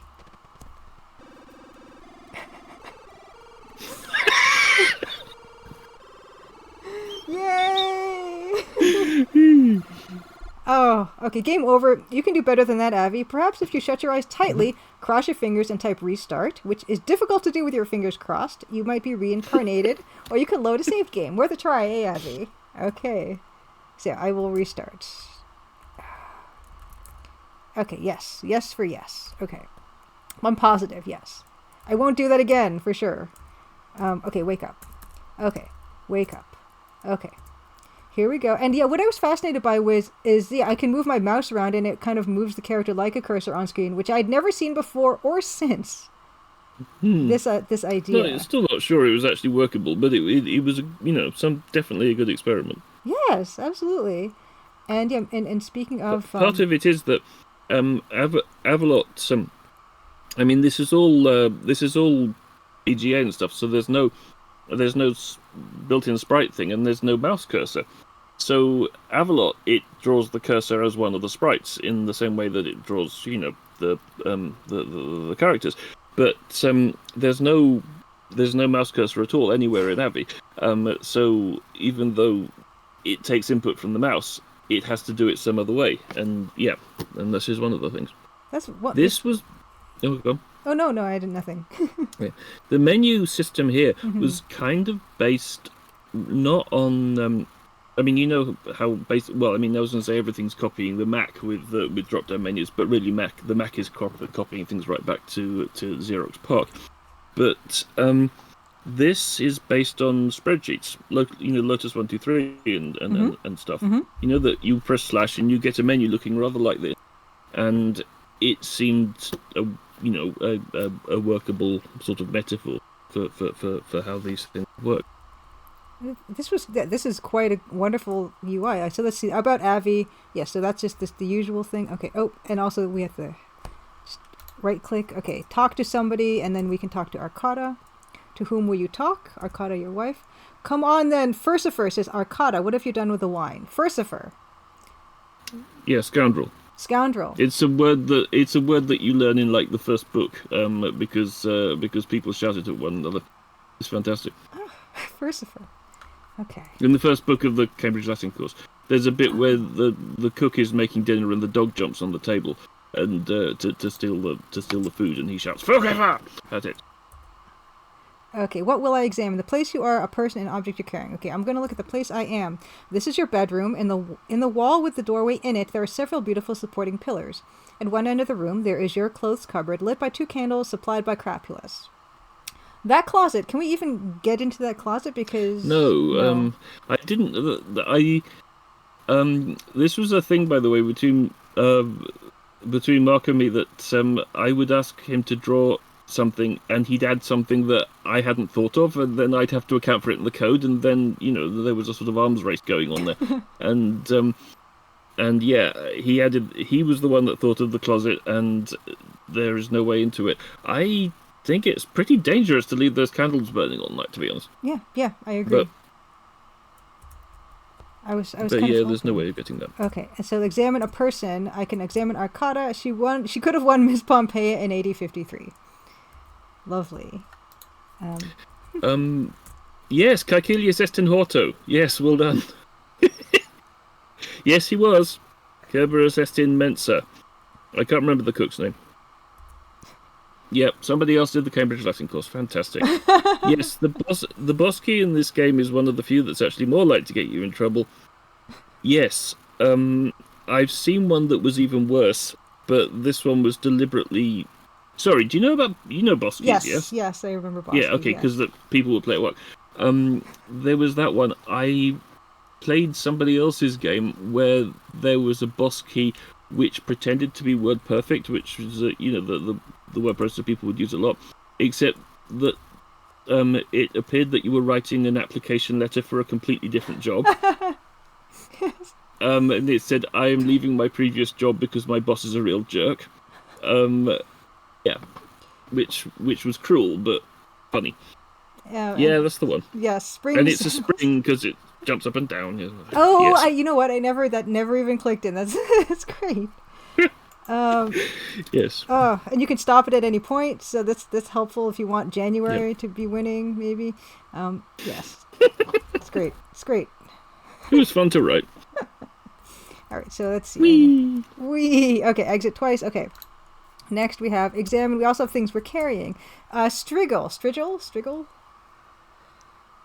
A scraping thing. People used it when. Yeah. Okay. Cool. Yeah. Carry on. I learned from this. Well, I probably had read from other places, but I'd relearned from this. A striggle. Oh, it's quite an education. Is a useful object for scraping yourself with in the baths to get the dirt off, rather like a loofah. However, it has no other useful purpose. This one comes complete with a pot of oil for washing with. And I can't remember if we actually ended up using that in the game. I don't think so, actually. There were a lot of things that got cut. Even in Avalot, there were several large puzzles that got cut, and in one of them, for example, you can go up and ask one of the characters what to do. Because we thought we'd never get it released if we didn't cut particular scenes. And one of the characters, you ask them what to do, and she says, "Actually, I'm a red herring. Did you notice?" Because I cut all her dialogue. I see. Okay. Anyway, sorry. Oh, jeez. Okay, and this is the money. Your money bag contains no credit cards, traveler's checks, or phone cards, but 100 denarii in cash. Lovely. In Leisure Suit Larry, the wallet contained all these things, debit cards which you can't use in this game, and this many dollars in cash. So yeah, that was a reference to that. And this has some letters there in the bottom left-hand corner, MRDT. Oh, my brother's initials. I didn't see that. Okay. Mark Robert David Thurman. Understood. Yeah, so that's something else I did notice in the other background. There would be initials in the background. So I'm assuming that it was when... Yeah. Okay, so your brother. Yeah. In every... A lot of the save files have my initials in those so as magic numbers, so yeah. File submenu. Okay, not saving current position. Oh, okay, use an object. We have read the graffiti. There's no graffiti here. Okay. Say abracadabra. Nothing appears to happen. Does that ever do anything? No, I just put it in for fun, because if I just put in useful things, people would know what to do. So, we can sit down or not. You can't do that right now, Avi. Pausing the game. One of the interesting things, I think it's interesting, is that all the cheat codes, none of which I can remember, begin with the number 90, because element number 90 is thorium. Okay. Very and good. This was a sort of... I don't know. Anyway, yeah, that's not relevant to anything because I can't remember the cheat codes, so that... What would they have done, the cheat codes? Well... in Avaricius, the most of the save file is just an array of integers.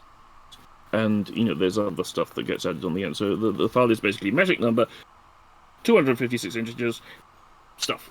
And those, and, all the details of the game go in there. And actually, I can remember number 70 in the array, but I don't remember why I remember that, is the room number. And the cheat codes allows you to modify... I'm thinking about this. It allows you to modify the positions in the array. So if you changed element number 60, index of 70, it would teleport you to another room. Yeah. So it's not really a cheat code, as in gives you infinite lives or something like that. It's just a way to it's quite dangerous if you get the wrong one. You clip through a wall or something. Okay, we're now in the... I remember Traveller's... Oh, Traveller, yes, I do remember Traveller's Chat. I was trying to think what the relevance was. Yes. We're now in the atrium of the hall. Crapulus, your faithful slave, lurches across the room toward you, drunk as usual.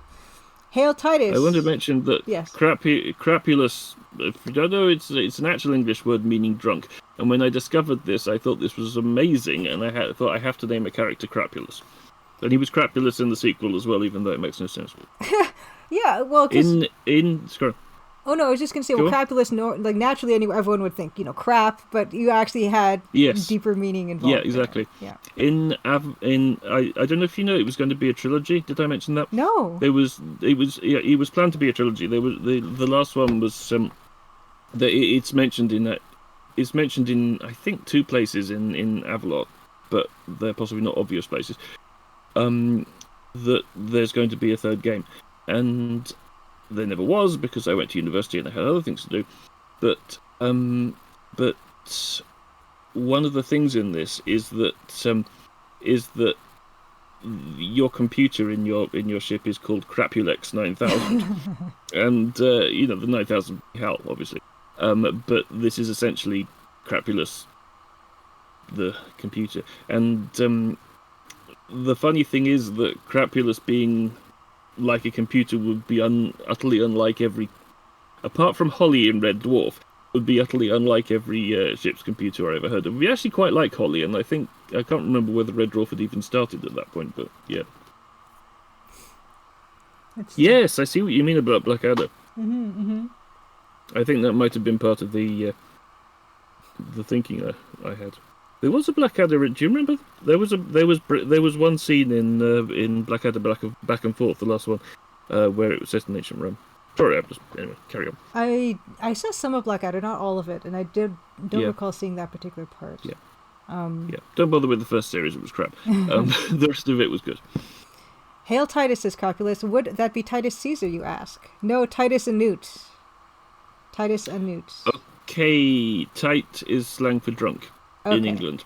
Okay. So tight as a newt. For some reason, I don't know why newts are drunk, but it's the standard reference for being drunk. So somebody who's tight as a newt, Titus a newt. It made sense to me. It was my teenage humor. Groan. Yeah, there's also a groan here, so there's also even the awareness back then. Yes, everything with Brown Blessed is good in it. Anything with Brown Blessed is immediately good. I agree. Yes. Even in Robin Hood, Prince of Thieves, I love that movie. And Brian Blessed, I believe, isn't Brian Blessed in that as the king at the beginning? I don't remember. Probably. He was the king in Blackadder. But yeah, he. My partner was on a game show, and the host was Brian Blessed. It was like, you to meet Brian Blessed. This is amazing. Years before I met him. Aww. Yep. That is amazing. One of Palm Pilots. Oh, congratulations! Yes. No, it wasn't me. It was my partner won the Palm Pilot, and congratulations to him. There's outtakes of this show where sorry, this is slightly obscene. There are outtakes of this show where Brown Blessed is complaining about the Palm Pilot he has to give up because, I don't know, it's not working or something, and he goes, sorry, you know how Brown Blessed's voice? Yes. He goes, Palm Pilot? Sounds like a wanking machine. Okay, what is this show called? Blessed. Is this online? The show is called Nexus, but I'm not... Yeah, it's if you look for Brian Blessed swearing or something like that, there's lots of it, because all the outtakes, he gets very, very obscene. It's very funny. That's beautiful. He has a enormously potty mouth. Anyway, so. Oh, I love it. Okay, Master says Crapulus. Here are. Thank you. Oh yes, yes, we have a lot. There's always teenage drunk experiences. This is England. That's what we do. Here are some hick messages for you, and here's a tax demand. Who from Taxidermist the Taxman? Tell him to get stuffed. Yeah, which I even got that one. Yes? Understood. Yes. Yep. Very good. Very good. Okay, no master, it's an imports duty demand. This is Crapulus, screwing up his eyes to read the tiny and to him doubly printed text. Imports, I haven't made any imports. Oh yes, I remember. I imported that Grecian urn. What's a Grecian urn? Asked Crapulus. Oh no, here goes.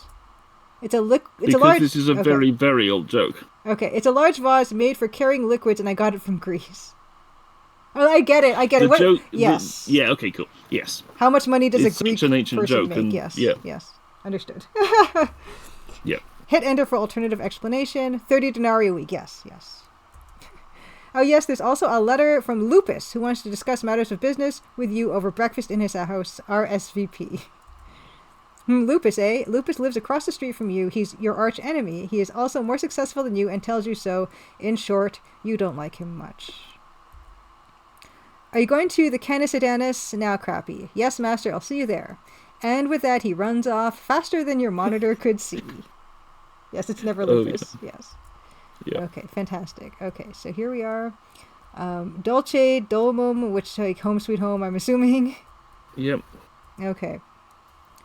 And oh yes, and there's a few things to look at here, I suppose. And this odd thing, I know that these traditional houses had a courtyard in them, but this is a swimming pool? Or it is it's not a swimming pool. It's like a pond or a pool or something, but it's actually terribly practical because the rain comes in through the hole in the roof, but because of cooling by evaporation, it gets very hot there, and it actually works as a way to cool the house.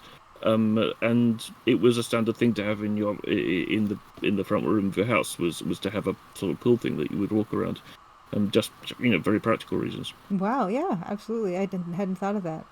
It says this room, the atrium, has 4 doors. The near one leads to the street, the far one to your bedroom. The one on the right is the door to the slaves' quarters, and one to the left leads to the rest of your house, which I'd never accessed because there's the chasm there.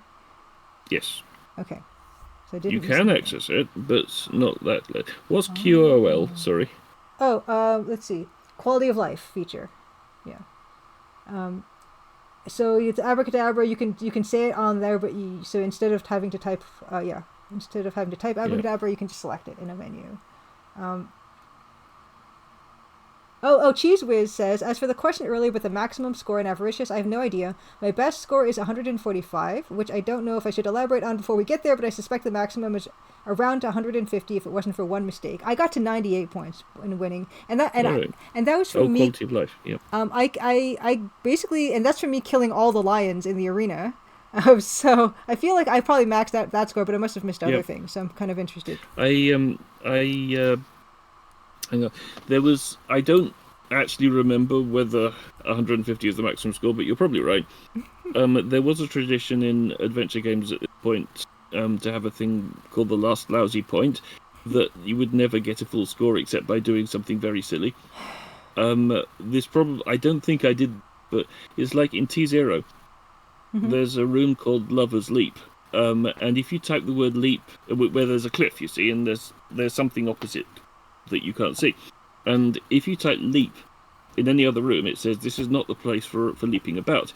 But if you type leap in the Lover's Leap, it says this is not the right year for leaping about, unless it's a leap year, at which point you can go over to the other side where you get the point.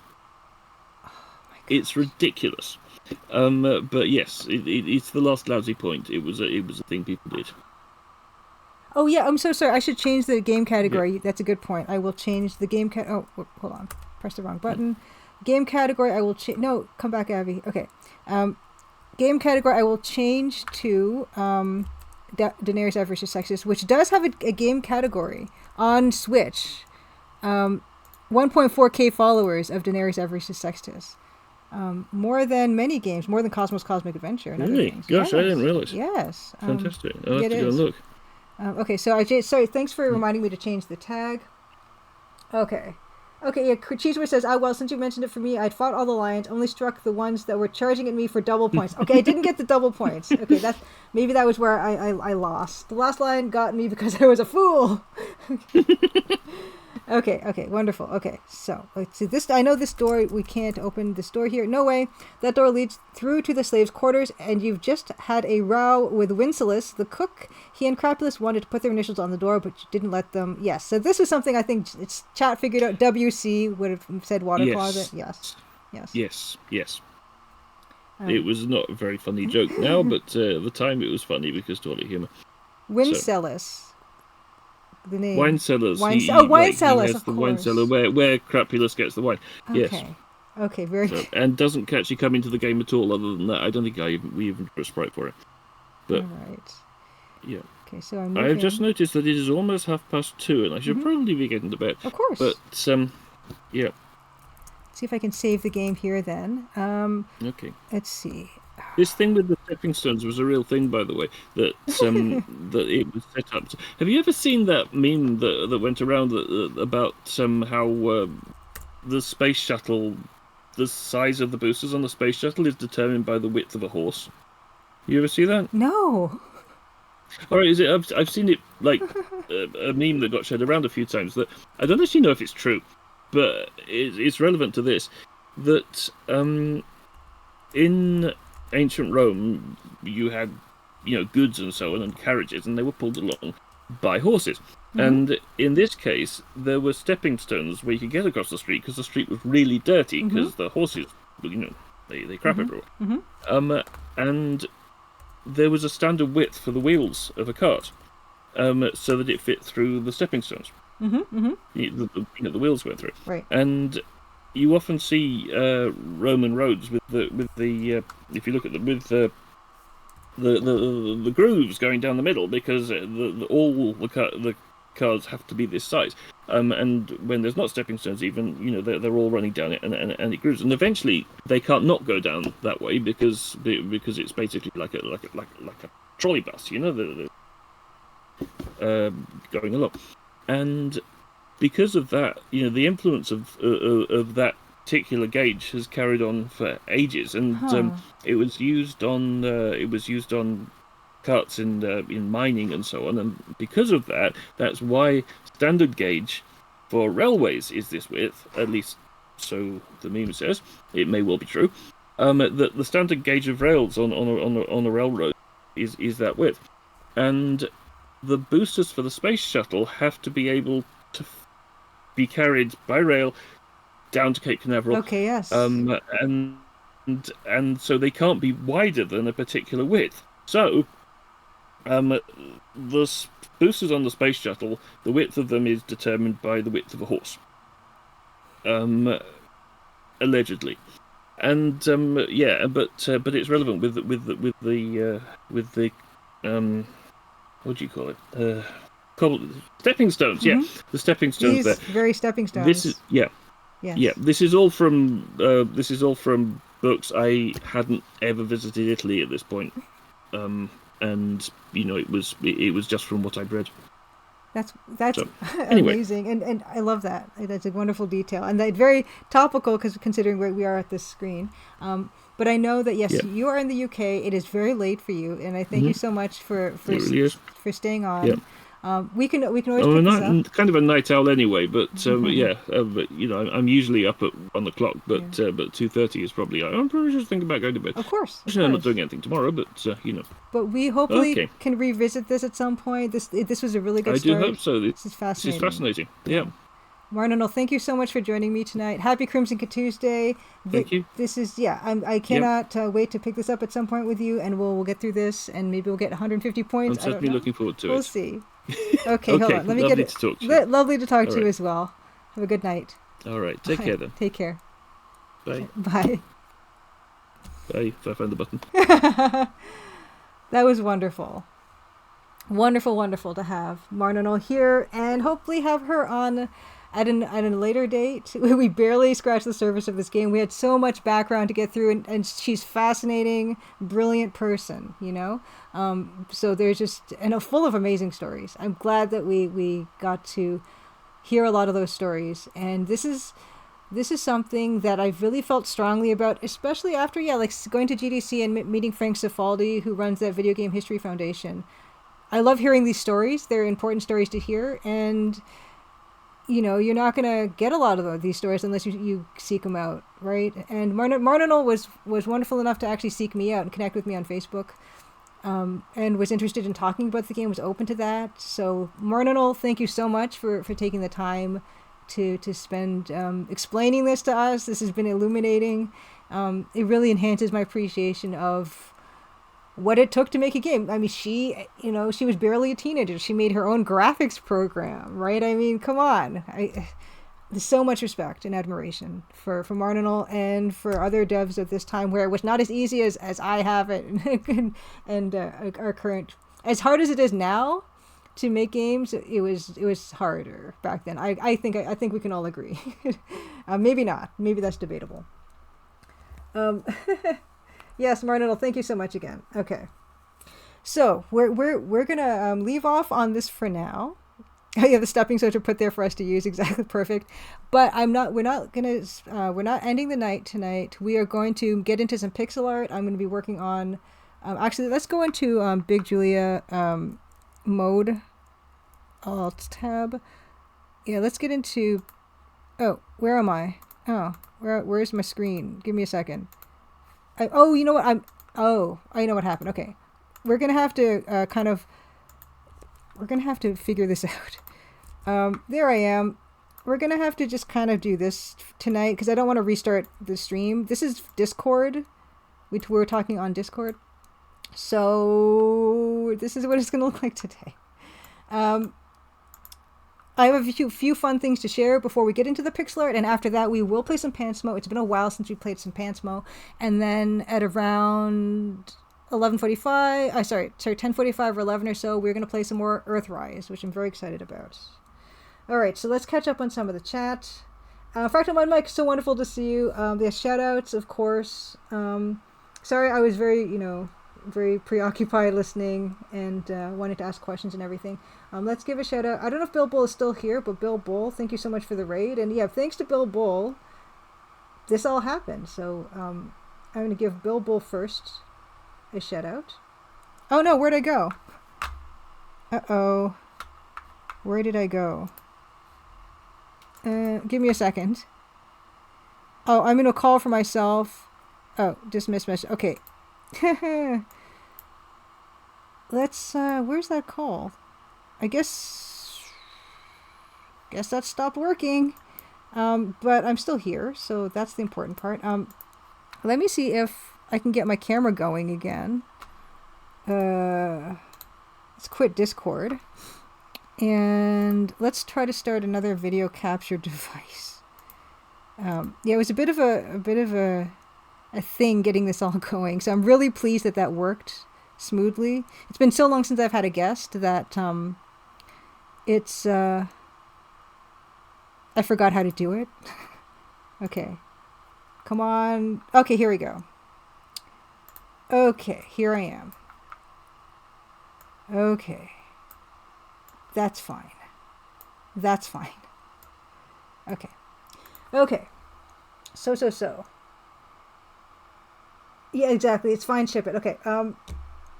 So spend a few minutes setting up the camera in regular OBS, but we're not going in. Okay, no, it's fine. It's good enough. It's good enough. Yeah, and Old School Jay, good to see you, by the way. Smooth. How was your Eclipse experience? Because I know you did some traveling to see the eclipse. That was smoother than Twitch Guest Star. I've never used Twitch Guest Star. I hear bad things, so I've not. But. Okay. Yes, Fractal Mind. Okay, so developers update. I suppose I'll start with that. I have one more background to complete for Chapter 7, and then Chapter 7 will be complete. Which means all the art in the game is complete, except for the introductory sequence art. There's still a few things left to go there, but I'm very pleased with that progress. Start the music back up. 1 second. And if I'm too loud on my own now, yeah, thank you for the bits, Fractal Mind Mike. And also, thank you so much for the follows as well, everybody. I am just going to see if I can get my music going again. Volume mixer. MIDI player. Is this... Okay, it's... I don't know if you can hear that. Okay.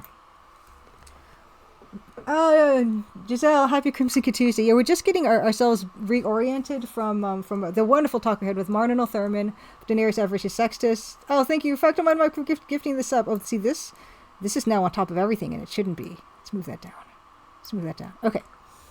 Yeah, we're gonna... Thank you so much for giving this up to Old School Jay. Okay, so Old School Jay of the Eclipses. I got an amazing view of the eclipse, stopped at a picnic area along a rural highway near Chatham, Ontario. It was nice and clear in the southwest. Got some great pictures with my floppy disk Mavica Cam 2. Fantastic. In fact, on Mike, thank you so much for gifting this up to Gary Angeles. Happy Crimson Good Tuesday. Yes, so that is the developer update. I'm still aiming for 2024 release. It looks like a late summer release. I'm not going to be more specific than that, but it does look like a late summer release. We're going to move on to a few fun things here. There are a couple fun media things that came out of my meetings from GDC. And one of them is Final Round, which you'll find a link to there. There is a Final Round, Andrea Maderna. I met with him at GDC, and he did this wonderful article. It's in Italian, but you can Google translate it and get an idea of what the article is about. You can find that. There's a link in Nightbot. Wonderful article. It's really nicely laid out too. I love how he reuses the EGA colors. And 8-Bit Digi is another one. They wrote a little piece along with a rundown of other things they played at GDC, and that can be seen at that other link. So 8-Bit Digi, someone I just ran into at one of the events I was showing at, and that was really nice to have as well. Yes, I'm going to say late summer release. I don't know what I said, but yeah, late summer release is what we're going for. It's getting close. You guys know how much is left in that introductory sequence art, so yeah. I'm hoping, so the end of this week, I will have all of Chapter 7 art will be complete. And then I'm hoping by the end of April, I should have... all the art might be done by the end of April. We'll see about that. Yes. Late summer. Oh no, in fact, on my mic, you just finished summer. Okay, late summer in North America. Summer. Bill Kuhn, happy Crimson Tuesday. Yes. Okay. 4D Golf, Thunder Brigade, now the Crimson Diamond. All the games on top of my Steam wishlist are slowly trickling in. Fantastic. Of course, also, I'm going to give a shout out to Fractal Mind Mike. I've been really enjoying your dev streams, Fractal Mind Mike. Your game looks fantastic. And I'm so impressed with your organizational skills and your coding. Like, your puzzles and stuff are way more complicated than anything I've done in the Crimson Diamond. So, very impressed with that, and good luck to that. And I like to follow along. Other things to show. I think that's all I wanted to show. And when it comes to that stuff, there's Denarius and Avaricius Sextus like hiding in the background here. There it is. Let's put it back there. I think that's all that the news I have for now. What's this? What's that? Okay, that's that. Okay. That's pretty much it. That's the developer's update. I guess at this point I'm going to introduce myself. Happy Crimson Tuesday. I am Julia Minamata. We do this every 8 o'clock Eastern on Tuesdays. And I've been working on the Crimson Diamond for a while now, but it will be launching soon enough.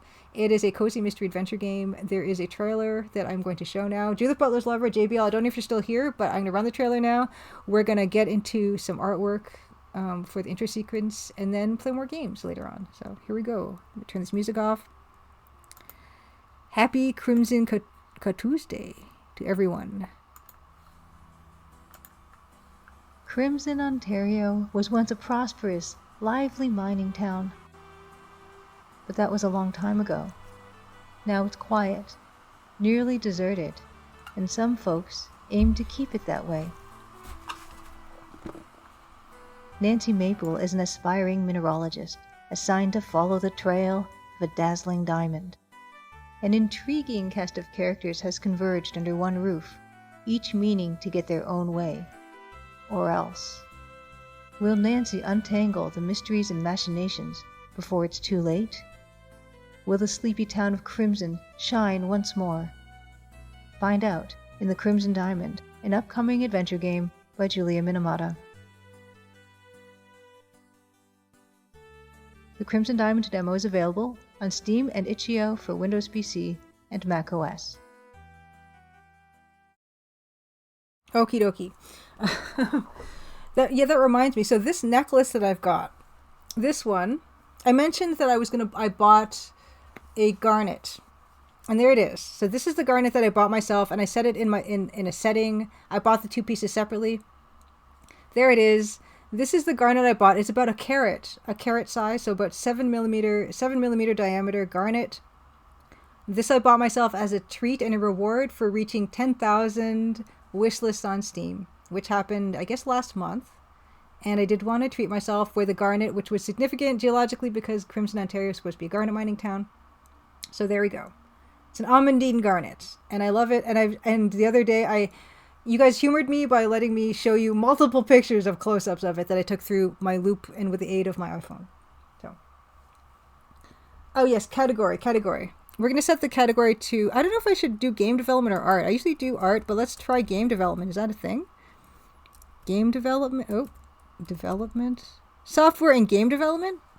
Okay, I've never done that before, but I don't know. I'm not really coding. I'm just going to do art. I'm not coding. Okay.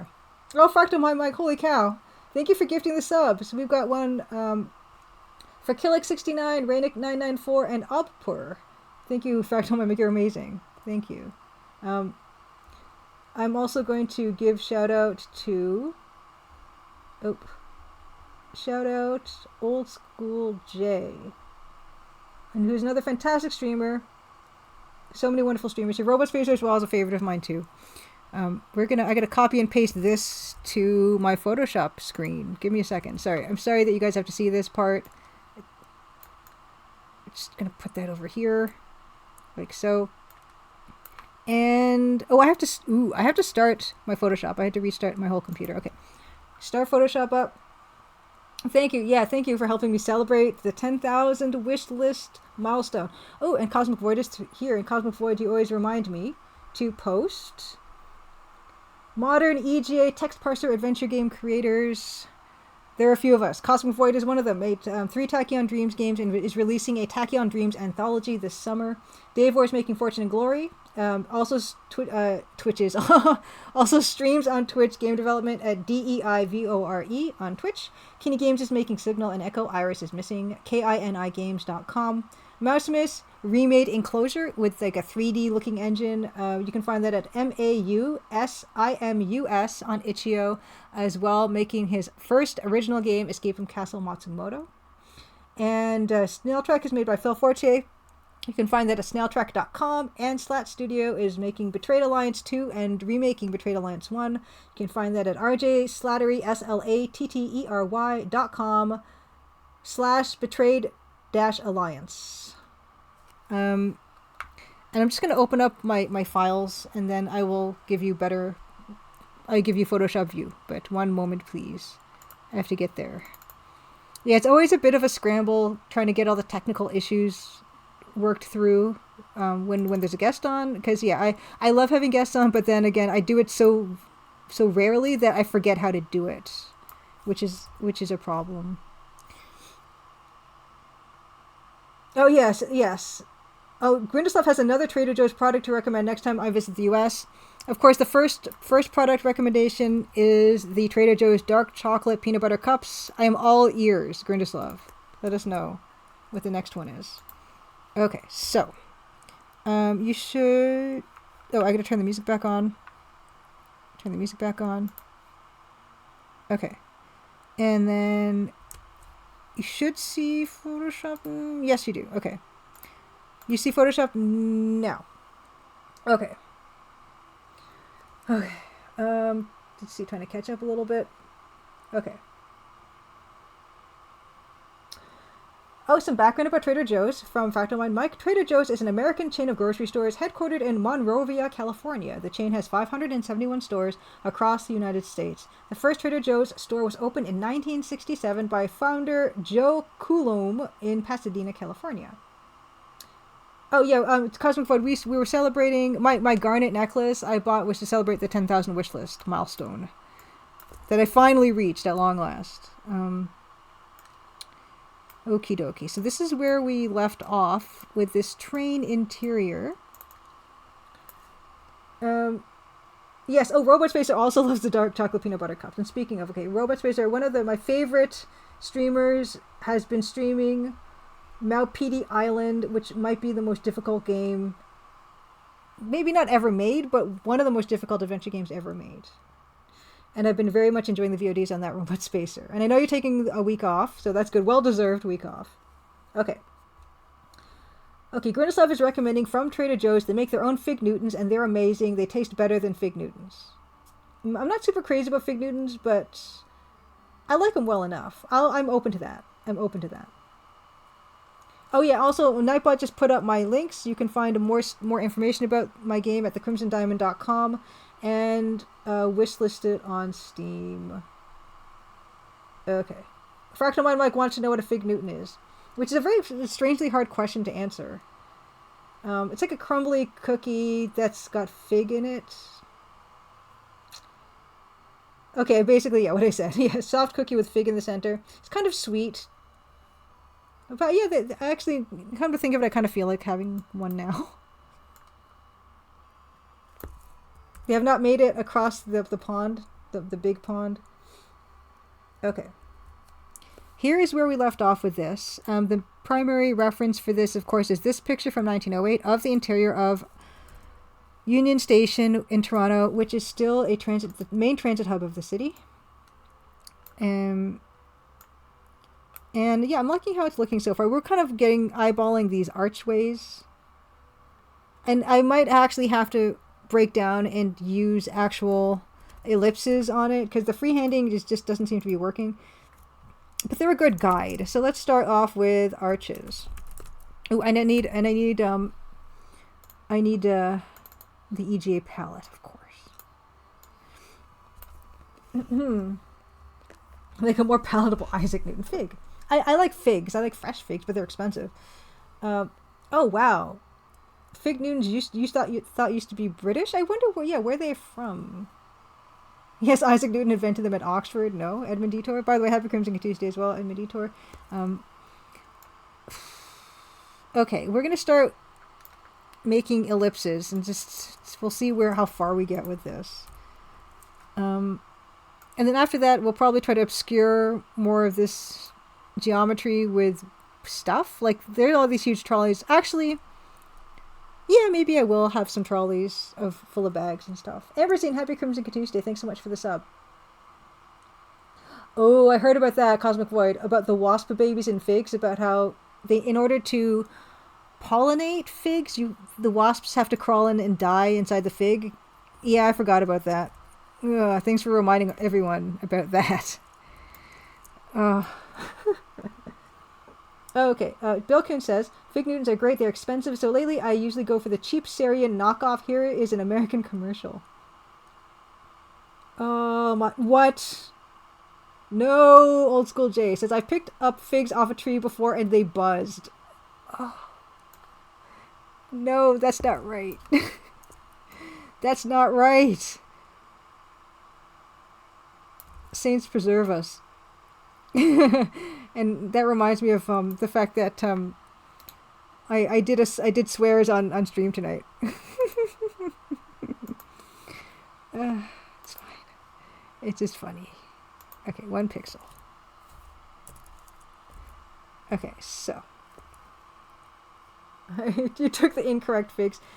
Gross. Yeah, exactly. In fact, I'm on my cross this fig tree off the list of fruit trees to plant in the yard. Yeah, like, oh, who wants something that attracts wasps? Like, everything attracts wasps, but something that specifically they need to survive. Old School, B Squad. B Squad, happy Crimson Tuesday. Oh, and I heard a notification, so give me a second. I have to check that before it goes away. It went away. Oh, thank you for the follow. Thank you for the follow. Okay. Here I am trying to do ellipses. That's not bad. Actually, wait, I need that. I feel like I do need that one diagonal here. I need it. And then the rest can go.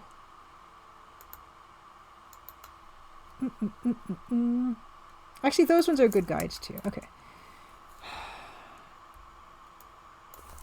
Okay. Fig trees, yeah, figs are beautiful, and I wish the wasps had nothing to do with them. I'm sad. And also, like, don't they use fig as like a perfume node as well? Okay, so that's gonna work. That works there. How am I gonna do this? I don't want to resize that one. Oh, 42801, happy Crimson Tuesday. What were you up to tonight? What were you streaming? Give a shout out. Tonight, today, this afternoon, Forte. Oh, why won't it let me? 801. Okay, wonderful. Oh no, come back. Okay. Okay. Oh, people sell fresh fish. I'm just trying to get back. Let me get back. Okay. Okay. Oh, okay. Space Quest 1 100% runs. Very nice. What is the current record? Okay. Oh, named after Newton, Massachusetts are the Fig Newtons. Okay. Alright. Chat. Just get rid of the... I'm sorry, I'm just talking to myself. I just want to be able to see chat properly without the keyboard. Okay, there we go.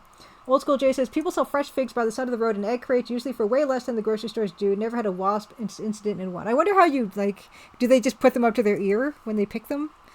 Or what how do they minimize wasp? I hate this.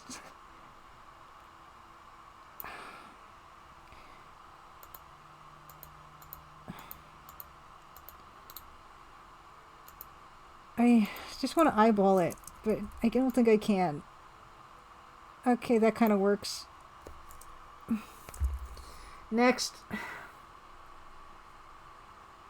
Oh, yeah, well, the wasps only populate them well before they're ripe on the tree. And then apparently they just disintegrate into the fig or something. That's the idea. Ooh, B Squad Leader says, both me, and Fractal Mind Mike convinced me to mess around with AGS. Good. I love AGS, so good luck and have fun with it. Okay. Okay, 440. Santa Claus has it. It's way out of reach. 440? Oh, wow. Space Quest 1. Oh, okay. So, Fractal Mike, they are Australian Fig Newtons. Are figs vegan? I don't, with the wasp thing, maybe not. But everyone hates wasps, so maybe it's okay. I don't know. I don't know how it works.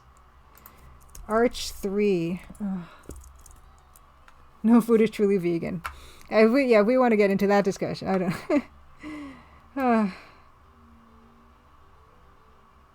I'm unequipped for that discussion. Okay.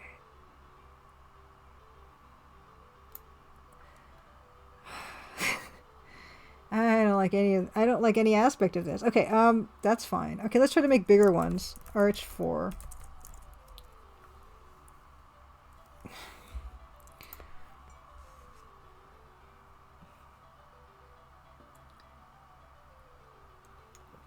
B Squad Leader, I have seen those studies where if you burn a leaf of a plant, it releases, kind of chemicals and things. And then apparently electronically, like if you put them up to like an ECG or something, like they'll actually spike signals and things. So yeah, it's definitely possible that they have feelings and they can feel pain and all these things.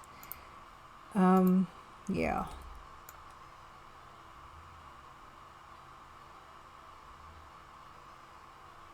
I mean, you and I we can all see how bad this looks, but it's not going to look this bad when it's, most of it's going to be gone. It's just going to be a consistent suggestion of ellipses. Arch 5. Oh, Gary Ankles has become an Aethertarian. It's hard to get by in the world, but I guess it's a good practice to try to harm as little as possible. I think that's a good sentiment to have. Oh no, that's enough of it. Still, it's fine. And then actually, these get spaced out more, so we're gonna space them out more. There we go. And this one, there we go. And then one more. And then we're going to hide all of this. Arch 6. And you eat cosmic radiation cheese, which we all are, ingesting it or absorbing it. These circles are going to be, so you can see that there are these concentric kind of rings for this tube part of this. So these are kind of guides for that, and it looks terrible. And I know it looks bad. But we're just looking for the feeling of it, And it's gonna look not as bad, maybe, when it's done. Oops. Jury is still out. Yeah, old school Jay, you're glad that it's not bees that pollinate the figs. You love bees. Yeah, it's nice that bees don't have to deal with that. Photosynthesize would be nice. In fact, on Mike, you tried being vegetarian, you couldn't do it. I have no hope of achieving veganism. I've never really tried. I admire people who do because it does lessen environmental impact and like carbon footprint and stuff. Like meat production uses a lot of energy. But I've never tried. I like meat a lot, so I've never tried. But I'm glad that there are people who do.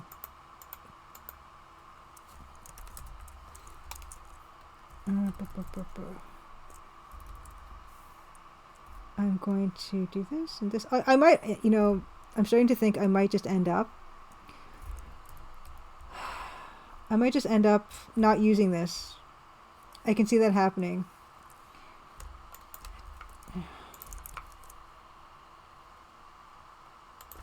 It's not like I spent that much time on it.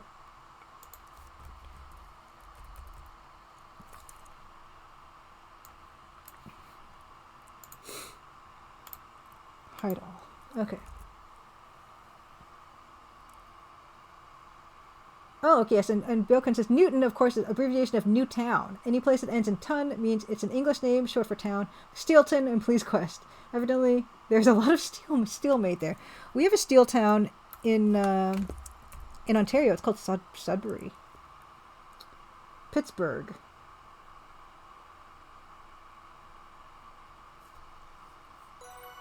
Oh, I think that was a follow because I'm not getting a notification. Dude. Oh, thank you for the follow. Thank you for the follow.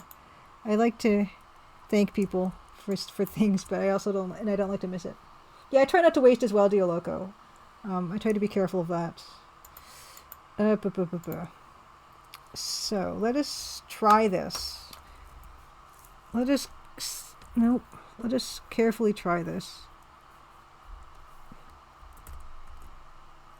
See, that much might be okay, right? Like, you can't tell how bad it looked before, right? That's fine.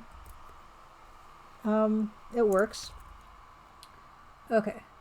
Yes, B Squad leader. I like most vegan food. I also like meat and cheese. I also like meat and cheese.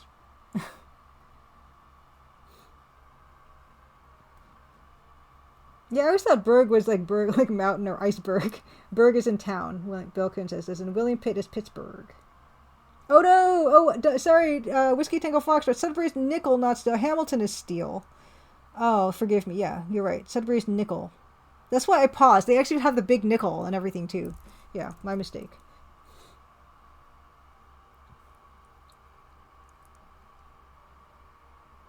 Yeah, they're known for nickel. Yeah, no, Whiskey Tango Foxtrot. Absolutely. Sudbury's known for nickel.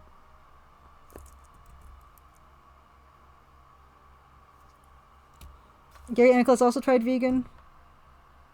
It can be done for sure. Like it can be done, but it's tricky. Yeah. Pretty much every Connecticut town ends in Bury. Yeah, Sudbury as well. Speaking of Bury, yeah. Okay, so that looks. See, there we go. Looks fine. Fine enough. Next thing is, I guess we can work on this train. Or the track. We can work on the track. And here's a very good view of the track that we'd be needing. And it looks a lot... This looks terrible. So let's get into that.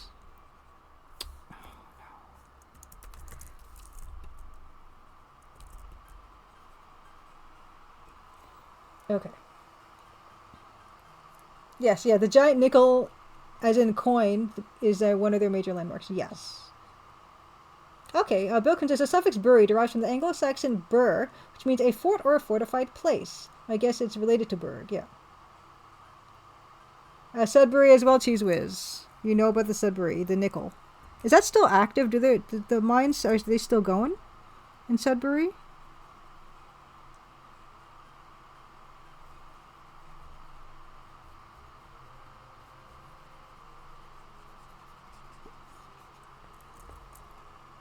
At least they don't have Nickelback. Is Nickelback Canadian? I keep forgetting. I think I'm going to just completely redo this part.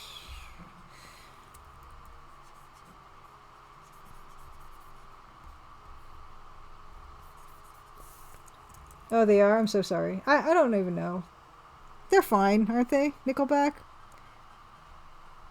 It's not my favorite music or anything, but are they, like, they're not bad people, are they? I don't know. Oh, no! And indeed, her goes, you keep forgetting. This is how you remind me. Oh. Oh, Cheese Whiz says, I don't know as if Sudbury mines are still going, but I know they're still got a tourist thing going through one of the old ones. Nice. Nice. Look at this photograph. Yes, thank you. Evil Tentacle, happy Crimson Tuesday. We are going to be playing some Pantmo tonight. It's been a long time since I've gotten to play some Pantmo, and I'm very excited. Huh. More recordings. My favorite English songwriter is Chris DeFort, or Fortified Place. Chris DeFortified Place. Yeah, there's some interesting names in Toronto as well, Bill Kuhn. There is a GO train station. So that's on the provincial line. There's a GO train station in Toronto called Old Comer, and it's spelled exactly how you think it's spelled, and that's weird.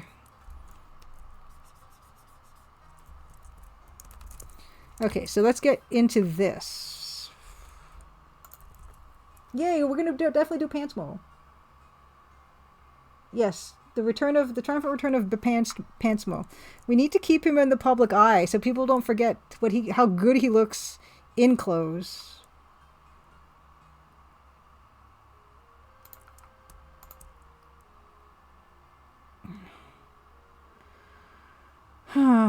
This is,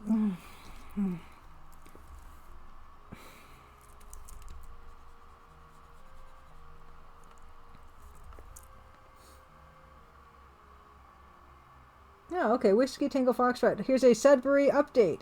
They still mine nickel in Sudbury. It's not as big a part of their economy as it used to be. What is their economy focused around nowadays? Whiskey Tango.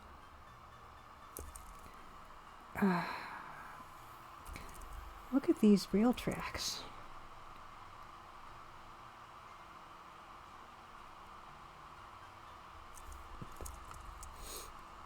Laundry detergent. Grandislav, thank you. Oh, speaking of Francisco, are you streaming Wild West Wednesday tomorrow? And let's give a shout out to Francisco as well. Francisco, a fellow game developer working on Rosewater, which will probably launch on the same day as Crimson Diamond. We're still trying to coordinate that. Also streams Wild West Wednesdays, Wednesdays at 1 p.m. Eastern. Are you streaming this week? Are you streaming tomorrow, Grindislav? Oh, Bilkin says, I missed the first 45 minutes or so tonight. Did everyone trade Eclipse stories then? They better have. My Eclipse story was, I looked, it was kind of mostly overcast, so I kind of glanced out the window, and there was like sometimes you could see just a sliver of, the moon obstructing the sun on one end and then the other end, and it got darker, but not like, nighttime dark, but darker. So it was kind of cool, but I didn't really go out of my way to see it. But I wasn't planning on looking at all. But it was around the time I usually get my coffee. It's coffee time, so I make my instant coffee, and so I was kind of closer to a window, and I looked and stuff.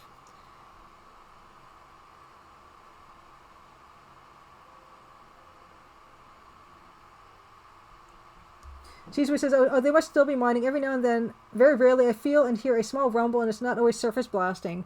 Cheesewood, I had a driver, an Uber driver once who used to live in Sudbury, and he told these stories of how there would be like late at night there'd be like this deep rumbling sound, and how it was kind of scary, to hear that. So there's that. It's actually kind of nice doing railway tracks because they're pretty they kind of follow perspective nicely. Okay, and then let's just get in some suggestion of that track. Yeah, Rosewater's looking great. Back to mine, Mike.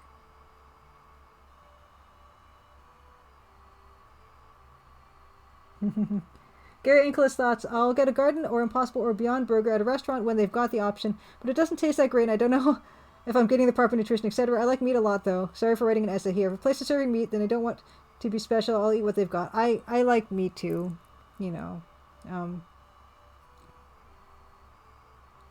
Okay, Whiskey Tango Foxtrot. Of Sudbury, their economy now seems to be mostly service-based economy based around them being the closest thing to an urban center in northern Ontario. I see. Okay. Bubble bath. Thank you, Beast Squad leaders. Well, for Sudbury. They're missing out on opportunities here. Okay. Grinstuff is streaming tomorrow, so fantastic. Yes, need to make Wild West, Rosewater, Crimson Diamond, the next Barbenheimer. We already talked about it. It was going to be called the Crimson Rose Water Diamond. I don't remember what we said, but it was good. Okay. Oh, Mug Monster says, I don't think I've ever seen anyone make edits to DOS games except FPSs like Doom that are designed with it in mind. So Pantmo does feel significant in that regard. Apparently there is something called Komodo, which is a browser-based thing that people use to modify DOS games. Hey, JBL says, Nickelback is good, but they're no Taylor Swift, as Dan would say, but they're okay. Yeah, Dan had this whole thing last time he was on about how great Taylor Swift was. Which he seemed to be coming at it, like, he likes her music too, but he seemed to be coming at it from, like, how much she's changed the music industry angle, which I certainly cannot dispute.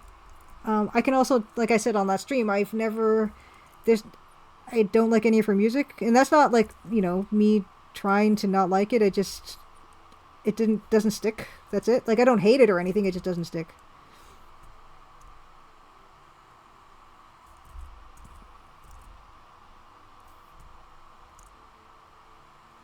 more of an angle. Too much? Oh no. Nope, not enough. Again. A lot of time pixel art at this resolution is too much or not enough. That's fine. Okay. Ooh, Grindelstuff says, I realized today that the in-game time between Lamplight City and Rosewater is the same as the time between their release in real life. That's perfect. It's perfect. And yeah, and Evil Tentacle says there's a lot of Commander Keen mods, which is nice. Okay, Bilkun got to travel to Arkansas and experience 3 minutes and 58 seconds of totality. There is no other natural event visible from the surface of the Earth that can ever compare to a 100% total solar eclipse. Not even a 99.99 solar eclipse can compare. It is that powerful. I love the fact that people came together to enjoy this celestial event. Okay, Cheeseways of Sudbury. Neatest places in Sudbury are Science North and Dynamic Earth, the former being a general all-ages science center covering all sorts of different things and loaded with interactive exhibits. The latter is an explanation of the old big nickel mine tours. Never been there. Isn't that the way? Stuff that we're local to, we don't tend to go too much. Goman-san, I bet more people have heard the Super Mario Brothers theme than have heard Taylor Swift, but where's Koji Kondo's Grammy? Dead serious, by the way. Yeah, it seems like video game music is not really taken that seriously. And Game Dev Jeff, thank you so much for the sub. Thank you. And then Koji Kondo just transcends the Grammy. Yeah.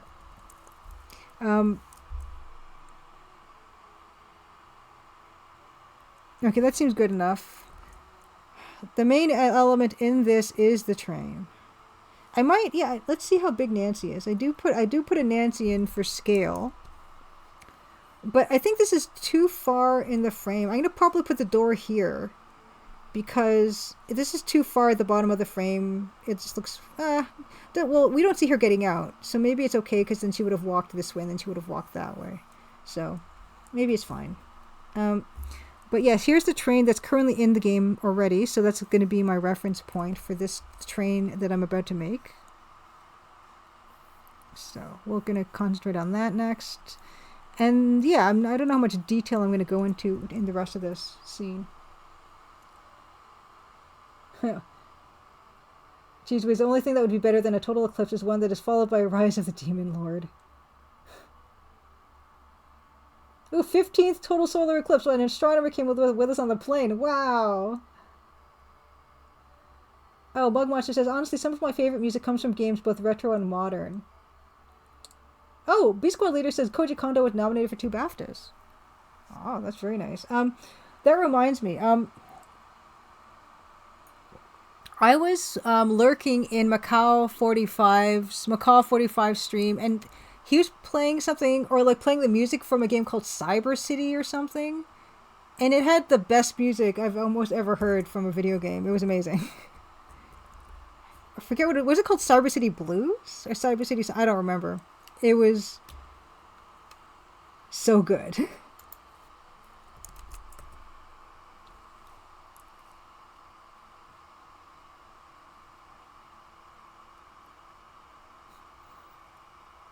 More recordings. Swift is a billionaire cult leader who gets something like 4% of the entire world's music revenue. It's more interesting angles, what I'm saying. Yeah, I mean, the fact that she's successful in that scale is kind of fascinating. Yeah, Eclipses probably would have been wild. They're still wild, but like, yeah, back in the day. Okay, so let's get into this whole thing. Where I feel like, yeah, the train as it is now is like, it's like extending too far. I don't know. Well, maybe not. It should just extend all the way. It's not extending far enough. It needs to go all the way. It needs to go. But they've been predicting eclipses for like a really long time. So they kind of, you know, they must have known something about what was going on there. Okay, so yeah, that's what it's... now I gotta extend this.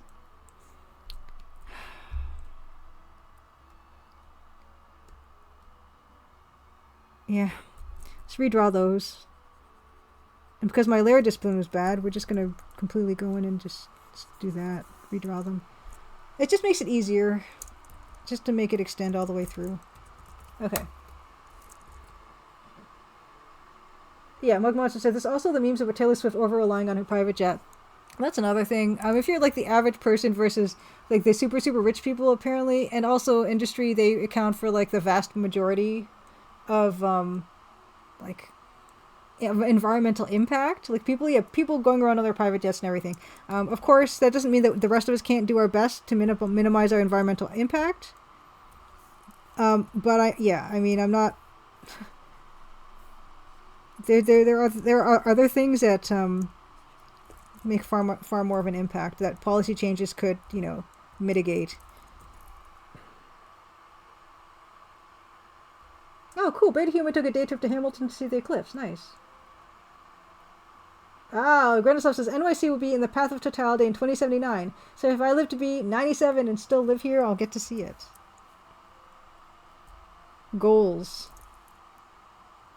Ooh, 2045 in Miami. So you have a hope of catching that one, Granislav. Nice. B Squad thinks Taylor Swift is overrated. Yeah, I don't know. She could be. I feel like she is, but I don't know enough about music, and I don't really follow enough to know one way or the other.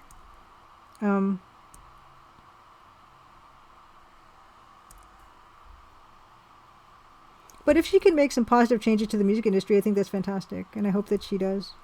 And of course, Dan would know much more about that stuff.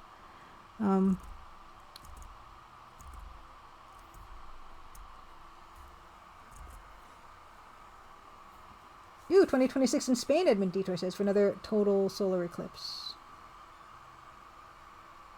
Yeah, Bug Monster says, I do think Dan made a nice point about Taylor re-recording her albums so she has control over the rights instead of the big record labels. I think it's a nice precedence for creators, but I've also heard from people who actually like her music that the old version sounded better, so don't even know if that's a net win. Yeah, if she can do a lot for creator rights, then I think that would be wonderful.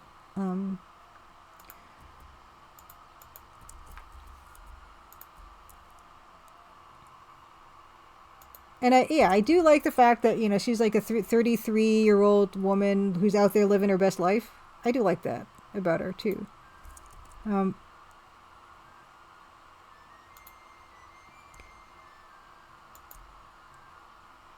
so that'll be fine to clean that up. Okay. Just repainting over this.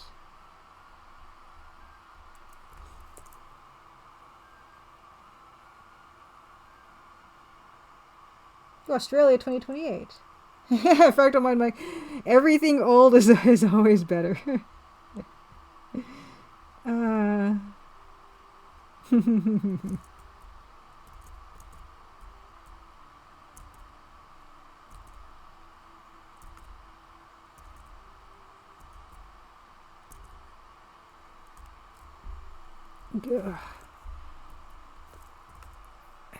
It's so picky. Oh no. Okay.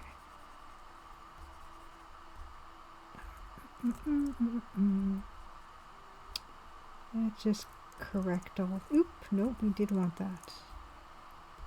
I don't know how interesting this is to watch, but it has to get done.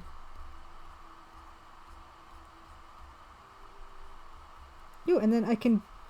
My arches... Actually, yeah, I should actually... What am I doing? This arch thing should go on top, and then I can just scrub all that back.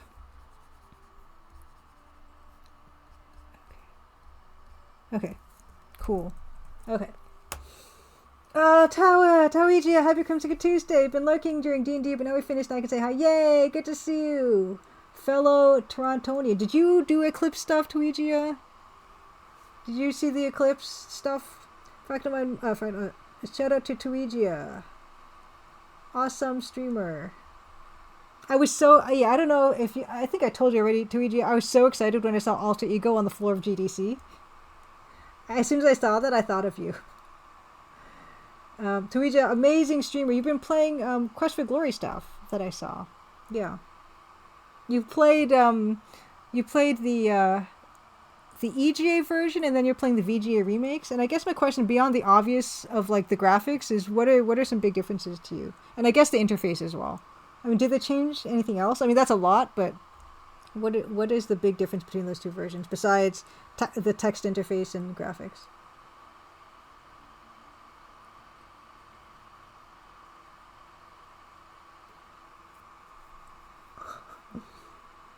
Old School Jay says, you can redo anything and someone will always say the old version sounded better no matter what you do. And I probably agree with them. Mug Monster. Fractalmon Mike says, you can make an amazing video game using the exact same tools as, say, id Software and make something so much better, and people will say, well, it's no Commander Keen, but it's alright.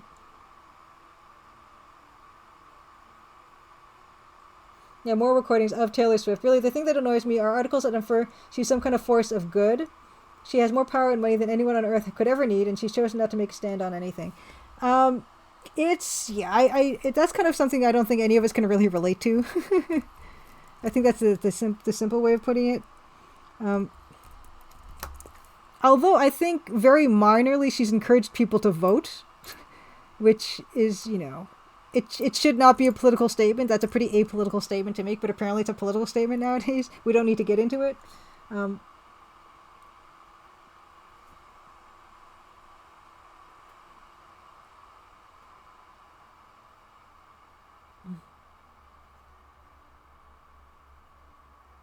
Yes, it's good to see a bunch of fun Twitch folks in here. Okay, Tweedia of Eclipse. It was overcast, but my dad and I caught some of it, had some nice chats. Yeah, I caught a little bit of like some slivers here and there I mentioned to people. Tweedia of Quest for Glory, VGA versus EGA. Apparently some of the dialogue is different. Text parser or the combo is limited. I am enjoying it. It's well done. Secretly love the art in EGA more, but I feel like you'd get that. Yeah, that goes without saying for me. Absolutely. Yeah.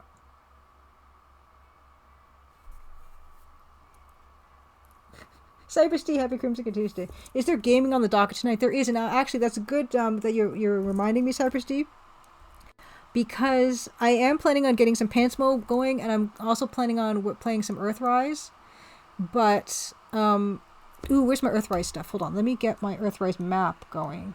I gotta decide when I'm gonna stop doing the pixel art tonight. Oh, here's my Earthrise map. I gotta figure that out. So let's do the backwards math. So I want to do at least half an hour of Earthrise, or maybe 45 minutes. So that takes us from 11 to 11:30. So 10:15 now. So I'll do half an hour. Half an hour of Earthrise and half an hour of Pantmo.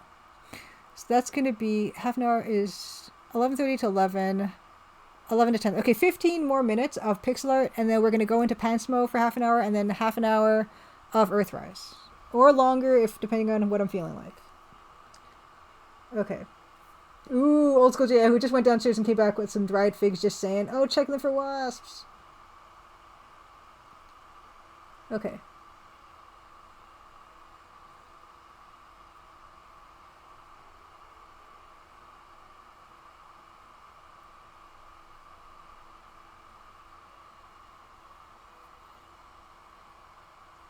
Okay. Oh, Gary Inkle says, I don't follow Taylor Swift, but never really sat down to listen to her music, but I've heard a cover of her Blank Space song played on an accordion, and it was good.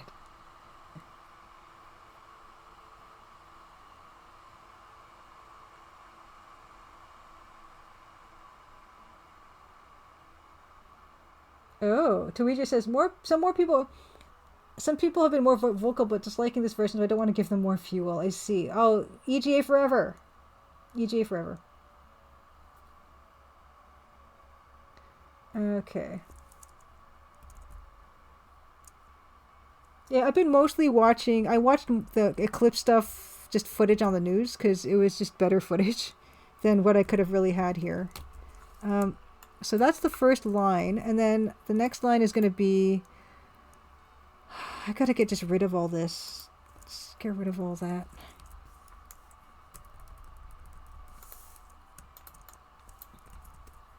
Okay.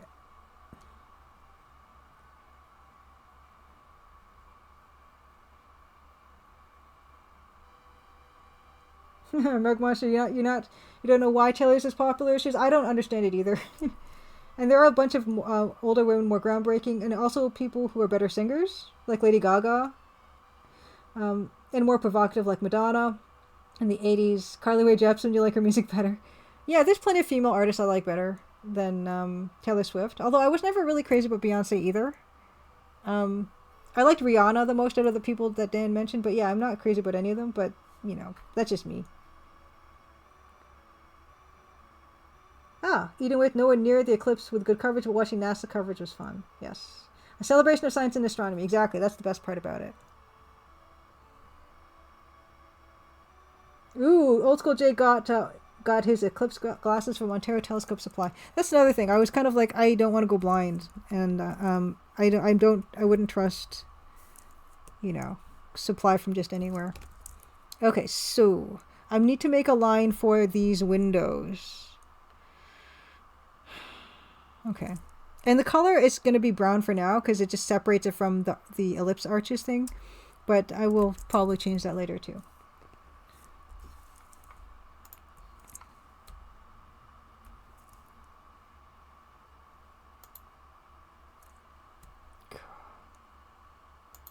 Okay, there. Oh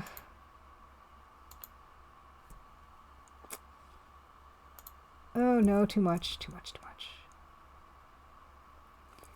Actually, doing this type of perspective on train is not so bad. It's probably exactly the same as what I had, but I'm just going to leave that there.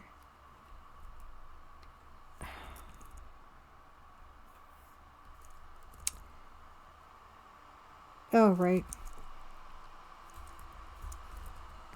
So that's going to be that. And then there's going to be a line for... It's too thick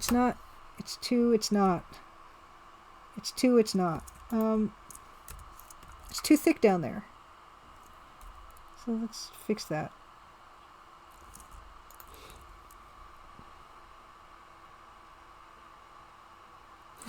Cypress D, I looked at the eclipse now and now I'm growing fish scales all over my body. I'm sorry to hear that, Cypress D. Unless that's what you wanted to get out of that, in which case congratulations.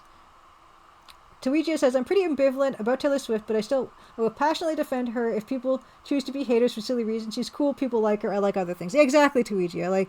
Just because I don't like something, I know that's my thing, right? And that doesn't mean that people shouldn't like her at all. Exactly. I'm kind of puzzled about why she's like one of the richest people on Earth and most successful, but I don't think about it too much in my day-to-day. Ooh. Yes. Oh yeah, Old School J. I remember you talking about on one of your streams about ordering camera solar filters. You ordered it to go over your camera lens, not your Hunum eyeballs. Yeah. Adam Matlock plays the blank space cover on the accordion for Taylor Swift song. Yeah, exactly, Old School J. Taylor Swift has probably made billions of people's days better at this point. Exactly. That's a really good way of thinking about it.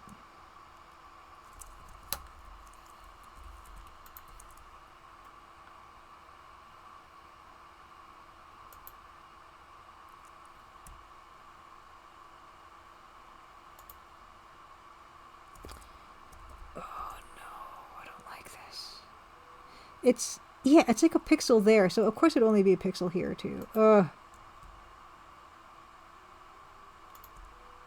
It's fine. Everything's fine. Yes, Bilkin, I looked at the solar eclipse totality and now I have the superpower of telling other people about it. Use your power wisely, Eating Way says, indeed. Alright, what do we got?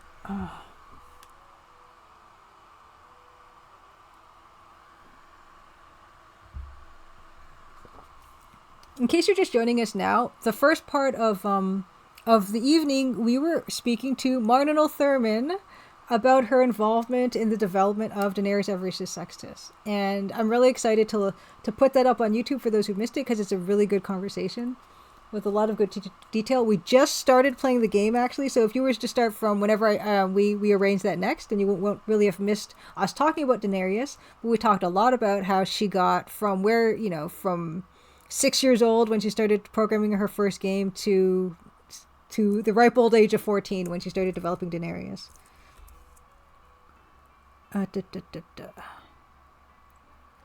This.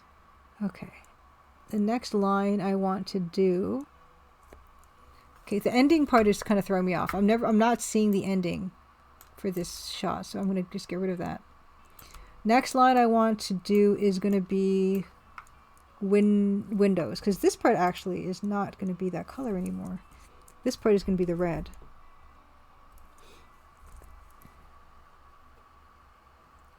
Oh, Whiskey Tango Foxtrot, yeah. Except for the days where people wanted to see Cats, I don't think Taylor Swift made those days better. It's kind of amazing to think that she was in Cats now. That wasn't even that long ago.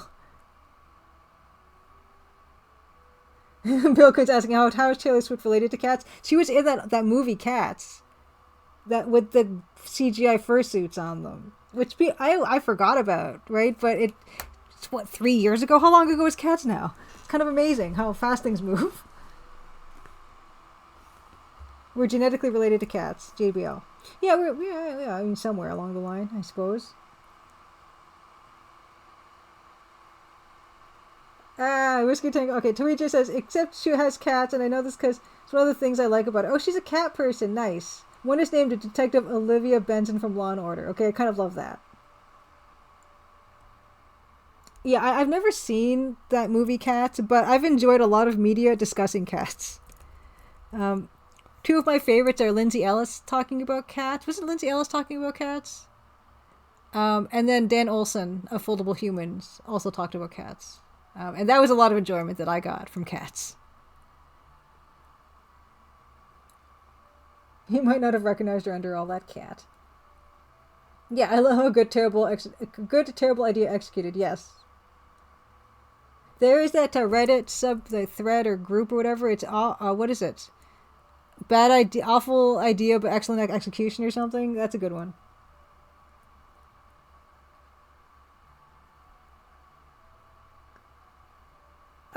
And Taylor Swift played Rosemary in the movie adaptation of The Giver. I didn't know that.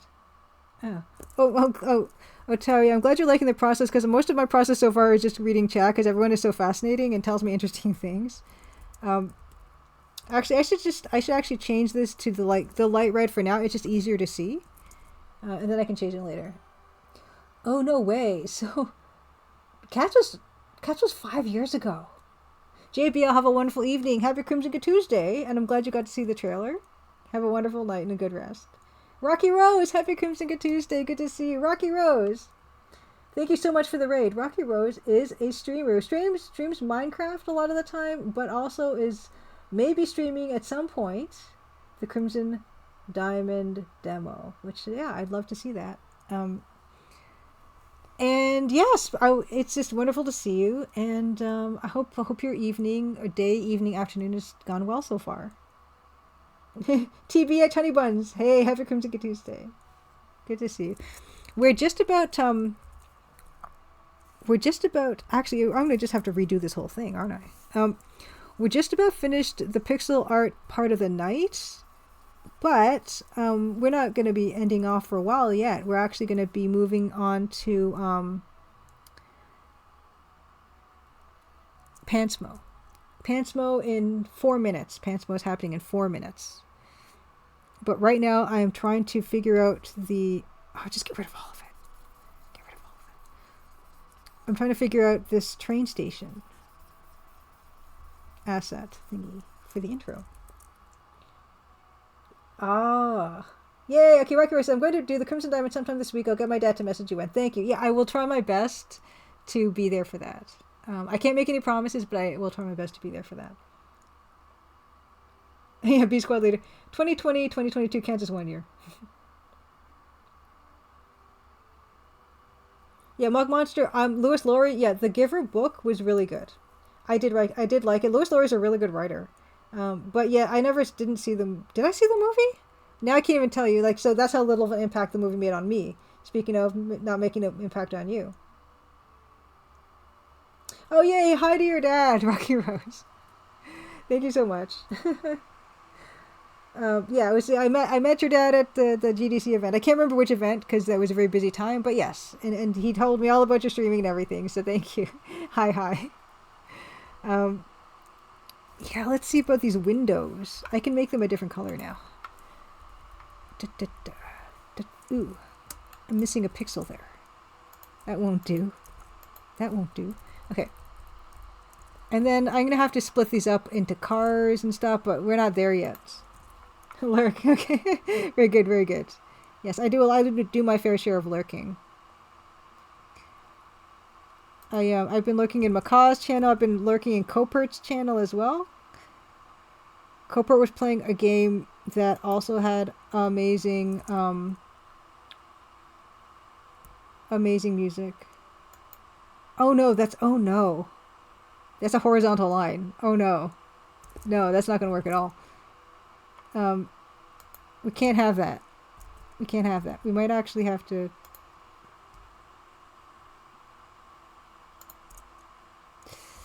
Oh, it's going to look bad. It's going to look bad for now.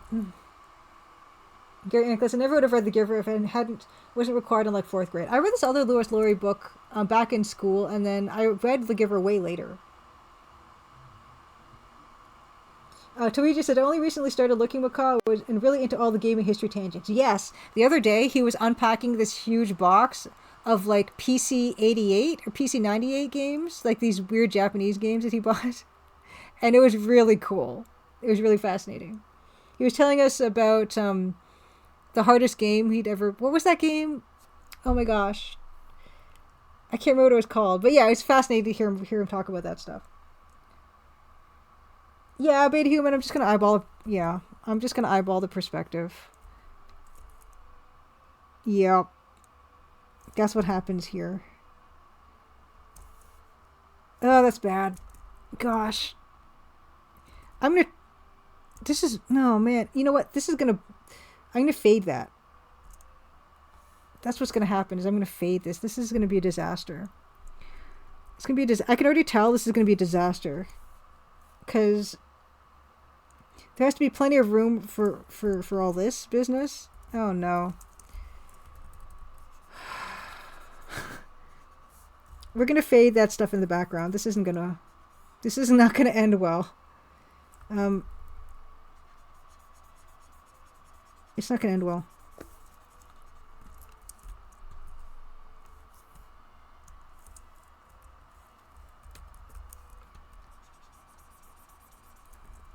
Oh, it's not going to end well. Those windows are... Anyway, we'll see. Edmund, you too. Have a happy Crimson Tuesday. Have a good night. B-Squad says, it's because humans perceive time for making new memories, and during the pandemic, we were not doing that as much, so it felt like it went by really fast. I feel like time is just going by faster in general. Adrian Bauer, happy Crimson Tuesday. Eyeballs perspective, everything becomes eyeballs. Yeah. This could be a disaster. I was just saying how I think this is going to be easy, and now I'm like, this might not be easy. But that's going to be a problem for future Julia. Not for this one. Not for me. I'm done. I'm gonna move on to playing games instead. I'm not gonna have any responsibility to this. Hopefully this is not the shot that is gonna delay this game, you know. And I'm gonna have to move the date to 2025 because of this one shot. Let's hope that doesn't happen. I'm not gonna say it's not gonna happen, but I hope it doesn't happen. Let's close this up. We're gonna play some Pantmo. Oh no. Yes, Pantmo. And the Y chroma key is off. I had Discord on for a call. It's complicated, and I gotta copy myself over to Pantmo's scene. Over here. I'm over here.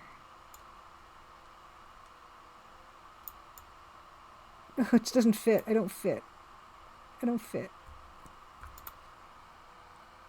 I'm on top of my logo. Okay, let's move some of this stuff. What's this? Notifications. Notifications need to be on top. Nope. Okay. This notification can go right on top of the screen. What about this? Oh no. What is moving? Don't move that. Pants my stuff. Lock. Okay, this can move down. This can move down. Okay. It's fine. Okay. And move this capture device underneath all the paint. There we go. Okay, we're ready. Okay. Wrong game. Where's Cosmo? Pantmo. Pantmo. Be Pantmo. Don't be Avaricius. Let's close that one. Oh, you know why it's not Pantmo? Because Pantmo's not on right now. Okay. And I gotta change it to change tag. Must change tag. Oh. Now, people who are unfamiliar with Pantmo, if you're unfamiliar with Pantmo, basically what this is, I guess it kind of explains itself. Pantmo is a clothed version of Cosmo, the naked green alien called Cosmo. He now has clothes thanks to Evil Tentacle and M. Zizzy. My gosh, I think I have links to explain all this. Okay.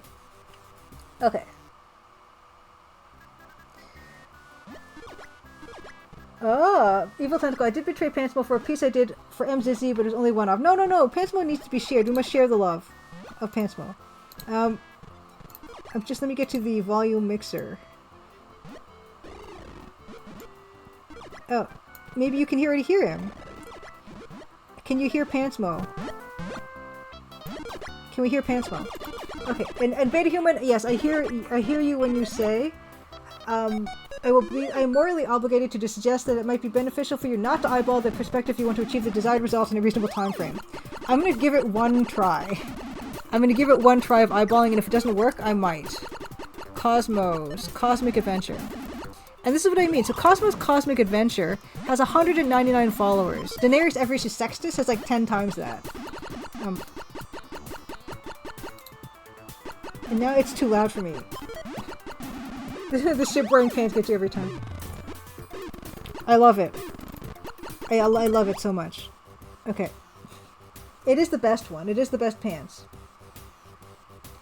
Yeah, Milk Monster, I don't know anything about PC-88 stuff. And it's fascinating. It's a lot of like really cool games with awesome art. Okay. Okay, we're gonna get into this. Hopefully people can hear. We're gonna restore a game. Let me know if you cannot hear Pantmo, because I think you should be able to hear Pantmo. I can't remember which game I'm reloading.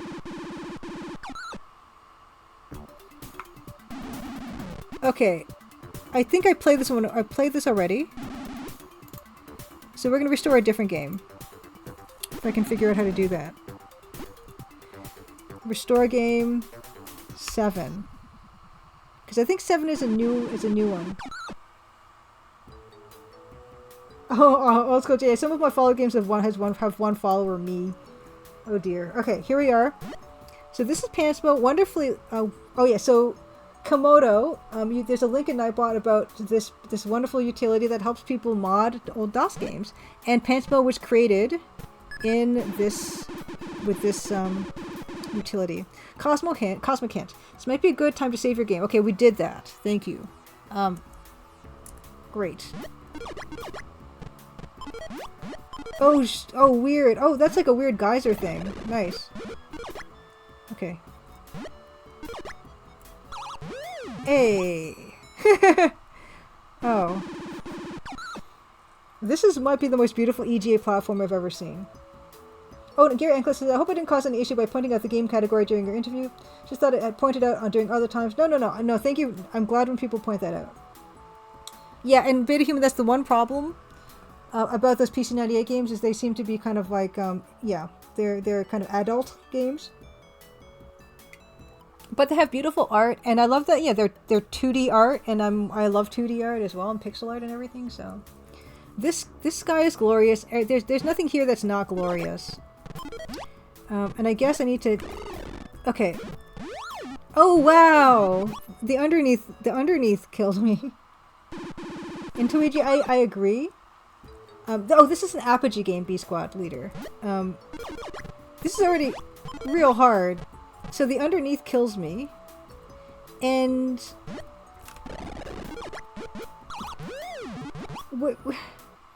How? Oh no, how? Happy Crimson Tuesday, thank you so much for the follow. How? How? Ah. Yeah, this is a really beautiful game. Everything's very clear. And the sound effects are good. I'm just scared. How am I supposed to get past this? What is...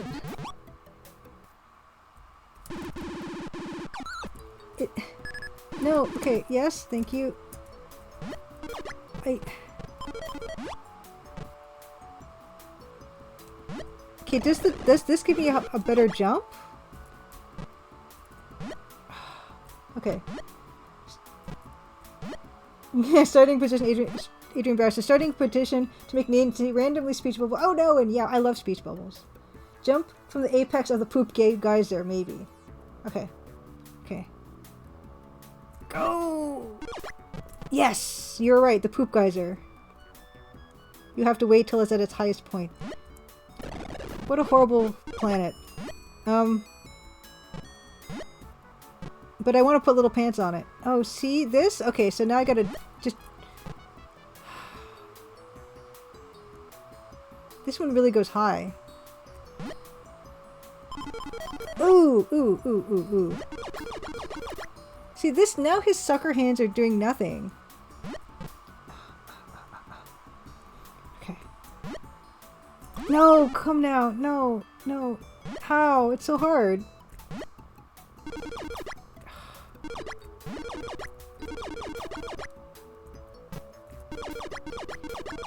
Oh, gee. That was lucky.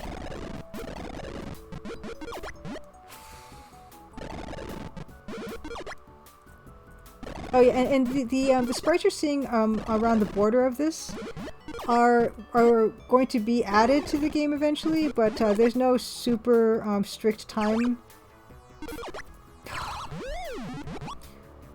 There's no super strict timeline for that because we're all kind of just playing around, and I'm trying to get this game out called the Crimson Diamond. But yeah, we'll get there. Everything will be panted.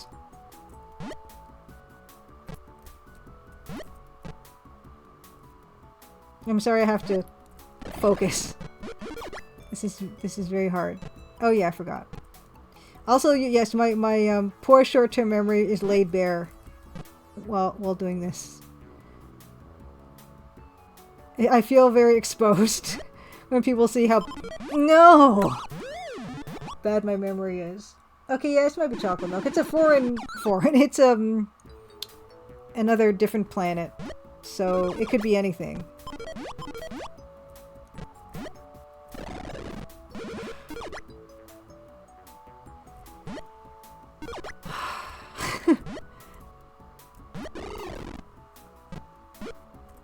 Beta Human, that's very kind of you. I feel like I have not leveled up my platforming skills. Yeah, the health is not a good situation. Yeah, Pantmo 2.0 is definitely gonna happen before. No! It's probably gonna happen before Crimson Diamond launch. I see, I even forget that I ran into that thing. This is all a problem.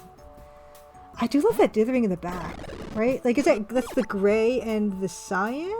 It's glorious. Gah. This is why I'm making an adventure game. Because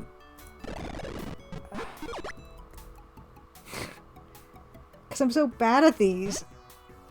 No, man! I made it look so easy before. Okay, Beta Human says, I'm the fun arbiter on this point you have improved. Thank you. Can I don't know if I can farm health pickups. I don't... The game lets you have infinite lives, which I philosophically agree with. The game is not over until you give up.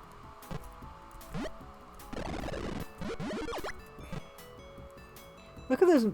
Look at the distant mountains. Come now.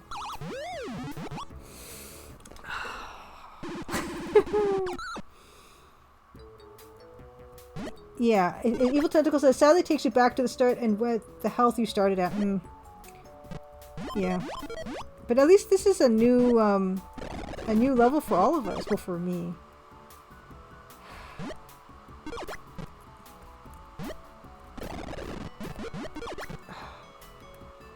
A few of those geysers have health above them if you look, though. Yeah? Okay, so, okay, I gotta be mindful of the apex of that. Come now.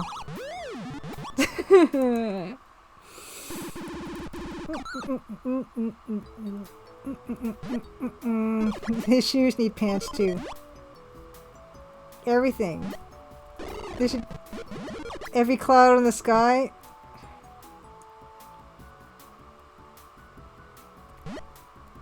I don't understand how I can't get there anymore. Why cannot I get there anymore, guys?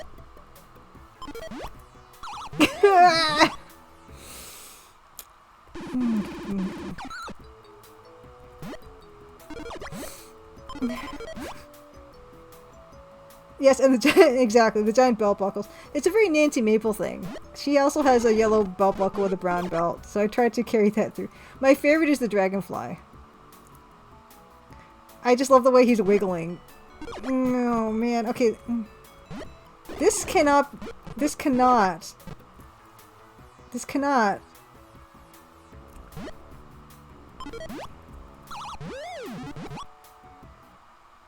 I don't need the geyser for this time. I don't? Alright. Thank you, Evil Tentacle. I could have sworn I made that jump once. Right? I like the different kinds of rock formations that are in the back there, too. Okay. No poop geyser. Geyser? Geyser? Geyser. No! My bad.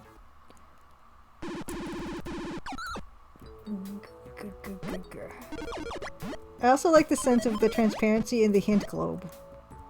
It's very pretty.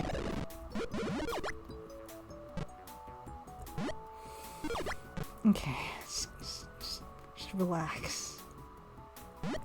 Just relax. It's gonna be fine. Yeah, what do you know? Jeez. No, shoot! I could have made it and I lost my nerve.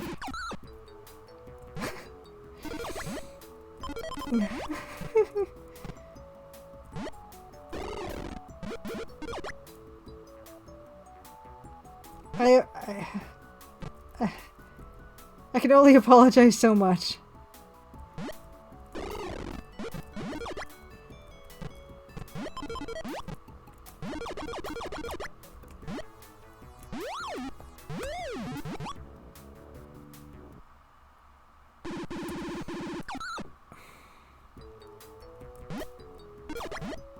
At least it's beautiful, right?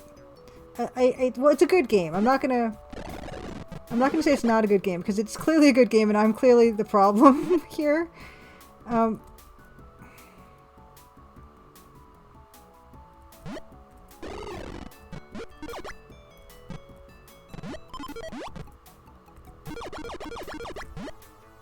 Okay. Oh, see, that one fell. Okay, see, this is gonna get me past that other poop geyser, right? Because I can... Oh, wow! Oh, wow! Oh, backwards! I gotta backtrack. How about that? How about that? How about that? We're getting the hang of it.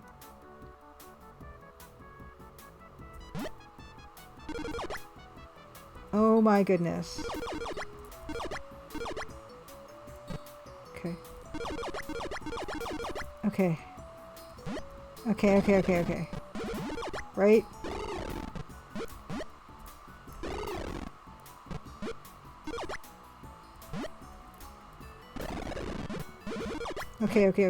Okay. Oh, look how generous. Okay. So this is the part I kind of messed up last time. So what is this? Like, what is this? Oh, come... Okay, well, that's fine. I don't care. Oh, look! It's our guy! That's gonna have pants anytime now. Okay. Hey! Oh, no! Something hit me. That's... Oh my... No! This is a horrible, hostile place! those are screaming for pants.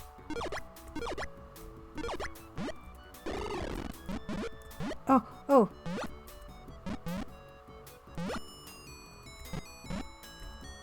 Oh my gosh, oh my gosh. Gimme. Where'd it go? Oh. Oh my goodness. No! Oh, that's what I wanted. Okay. Oh, jeez. Oh, I didn't even see that. That little heart thing's a thing? Okay. This is great. This is much better.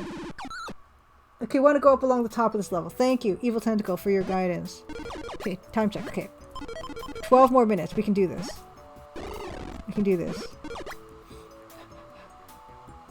I love how, I do love how all the collectibles are food things. Okay, we got this. Oh, come. Okay, it has to, okay, I have to land on the thing. I gotta land on it. Yes, and there it goes. Ooh, that was close. Okay. And then this one.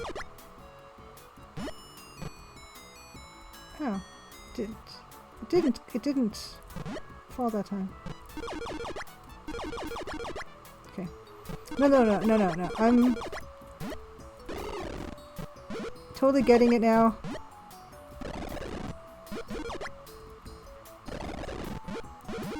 Don't get distracted by how beautiful everything looks. And see, look, these are gonna have pants on them. Like, absolutely. Oh, there it is. Okay. Oh.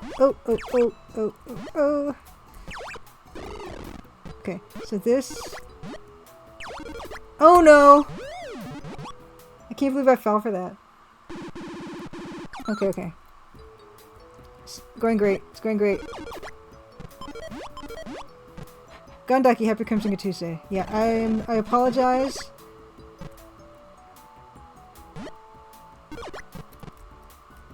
Apparently I'm getting better at these games. I did finish Biomenace, episode 1. I did do that. I forgot.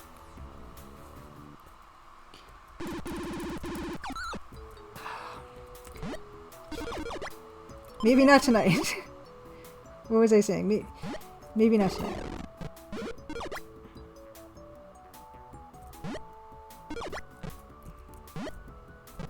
Oh, ooh.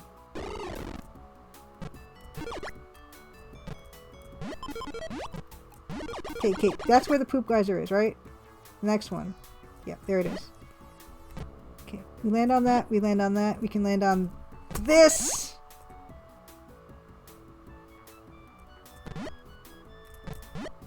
Oh no! Mommy! I'm sorry, little guy.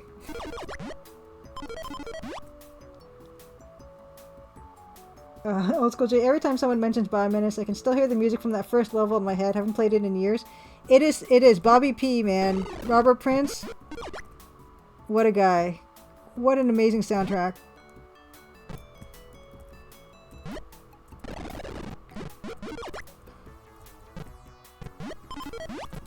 Oh, I forgot. No, I didn't forget. It's this one.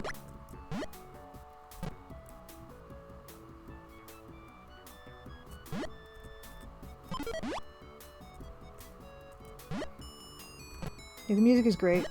I can still think of the music too.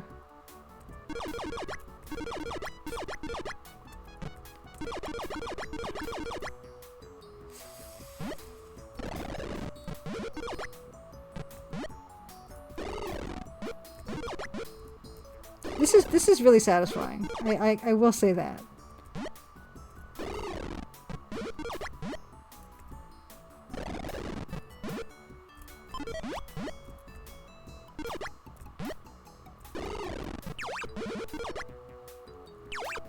See, that guy, okay, that's the problem there, right? Well, I have bombs, right? Yes. Okay. Oh, and then so this guy... Oh, wait. So swallow me. Yeah, there. Right, go up. Go up. Okay, see? Yeah. 2, 3. And that guy will have pants too. And then, is this a ooh. Okay. That's great. Oh, that was not fair. They're worth a lot of points. Nope. Oh, okay. Yeah. Okay. This is going well. Oh my gosh, 2 of them? Oh, that's very exciting. Okay. That red thing is a thing. That's really sneaky. 2, 3. The cabbage is a thing. The thing is a thing. Out. 2, 3. Oh, wow. Okay. Oh, cabbage. No! Oh, gosh. Oh, a thing fell down that way. Okay, I want the thing. Can I get the thing? No, I can't see the thing. Okay. This is going well.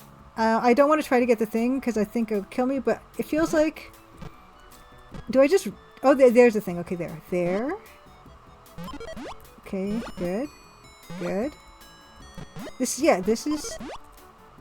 Uh-huh. Good. Ooh. Oh, but did I have 5 health things before already? Oh. What's this? No way.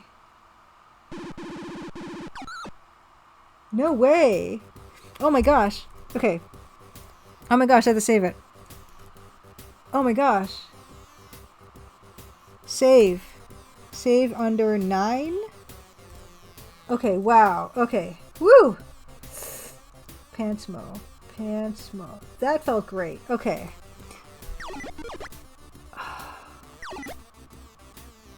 And I love the lighting here. Like, look at we're in the lighting, and then now we're not in the lighting, and now look at our sprite. That's, like, magical. Okay, we still have 5 minutes. Okay. This is the final level? Okay. We're gonna do some reconnaissance. Because I don't think we're gonna finish it.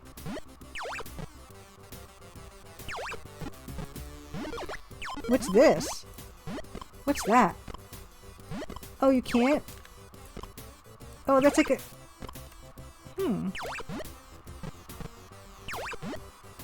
Aha. Oh, interesting.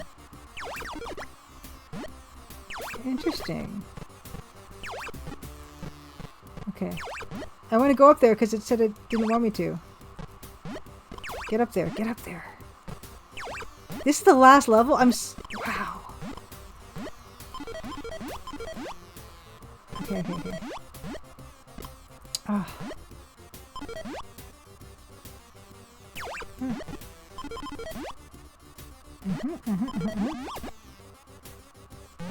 That's my favorite.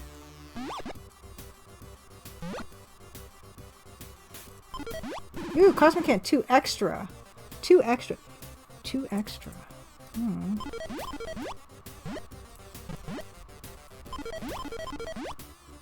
2 extra? If I... Okay. I don't know what 2 extra means. Should I just explore more? This is reconnaissance after all. Okay. That's fine. I love this. I love lighting effects like this, and the fact that this is all done in EGA. Do other platformers do that? Oh, shoot! Wow! That guy does have pants, and I love him. Look at him! How am I supposed to get by him? He's the best. He's the best! Okay. I don't know about that guy. Oh my gosh, wow, there's so much going on here. But I needed to do that, I think.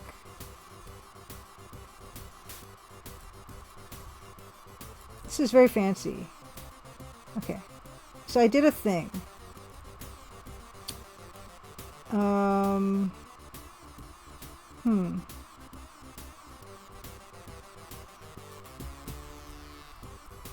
Let's try to do this again. Okay, so there's that. So they go up. Okay. Right?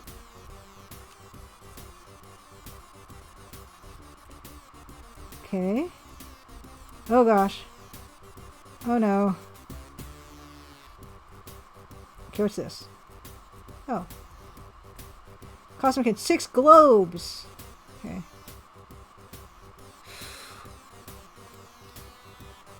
Oh, I can bomb the plants, man. Yeah. Oh, wow. Those things split open. That was lucky that I didn't... Oh, no. Oh. Well, I cannot believe I lived through that. Nope.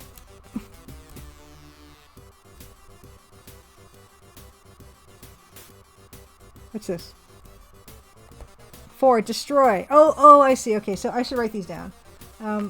So 2. Okay, 4 was destroy. I don't remember what the rest of them were. That's not going to help. What did I tell you about my bad memory? Oh, no. Okay, I can tell that's bad news. Oh. Okay. 1 more minute. I will have to be mindful of the rest of those things. It's like puzzles. It's like puzzles, everybody. It's puzzles in my Pantmo. I'm gonna try going... Okay, so that's that one. So, okay, what does that one say again? This one said... 6 was globes. 6 was globes. Okay. Okay. I am taking notes in a Pantmo game. Oh, nope. This is very excellent. Evil Times Go. The blue splitting platform seems to have replaced with pants that open! Yay! Okay. Okay. 1 more minute. This was very valuable. Very valuable, very valuable intelligence I've collected.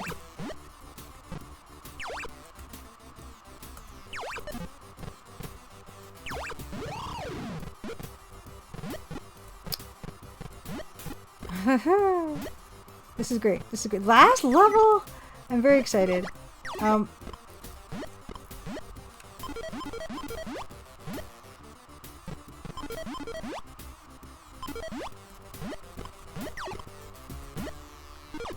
Can I get up there, I think? Probably? No? Excellent. Okay, so I'm just gonna try to do a little bit more research.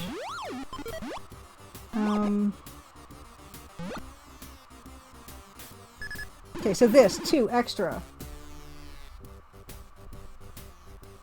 Seiko, you're so hardcore with this game, amazing stuff. I don't know if I agree with that, but thank you.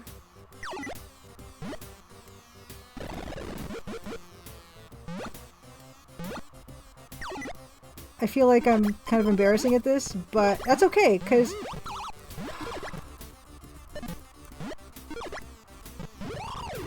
Yes, that was very... Oh, he's back. But yeah, as long as I persist with it, then it's cool, right? So there are these switches, and I definitely need to do something with them. So there's a red switch, and I should take more notes. There's a red switch and a green switch. Green switch. Okay, it's possible to get up the slippery walls, but it's tricky. Well, you know me. I don't know if I'm up for that task. And this one was, what was it again? Yeah, 2 extra. Okay, that's fine. I might sneeze. Okay, we are past. Oh, come now! But I will until he dies. Until Cosmo dies, I will keep going. Ow.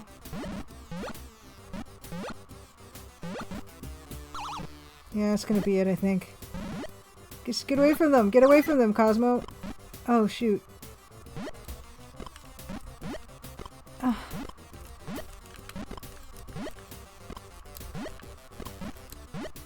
Yep, okay, that's it. This is good. 1 switch, 3 switch, green switch, red switch, green switch. Yes, that was very, very, very good. Very educational. I have some notes for Cosmic Hints, but we're gonna stop this for now. We're gonna spend the next half an hour playing Earth Siege. But I'm very happy we made some good progress. Yay, Nancy! Nancy's still first. That darn Nancy. Nancy Maple. I'm very pleased, though. Okay. So that was Pantmo. Again, Evil Tentacle, thank you so much for that. It's been a blast to play that. So I've been just having the time of my life. We're going to move... Oh, I'm not in this one. I'm not in this one. I need to get over there. Put this over here. Yeah, it's great. Okay. We're now going to load up Earth Siege by Interstel, which is a text parser adventure game. I'm having a lot of fun with this. Earth Siege... I had... Hey, Happy Crimson Tuesday. It's made in 1990 by Interstel. It is not on GOG, but that page is a link to asking them to add it to GOG or somehow. Let's see here. Oh, I hear thunder. Let's start up Earthrise. We've been investigating a base, and that's been a lot of fun. This Earthrise has been a recommendation by Bilkun, and just thank you, Bilkun, for the recommendation. I have actually been watching a lot of these YouTube videos by that old and new video. Oh.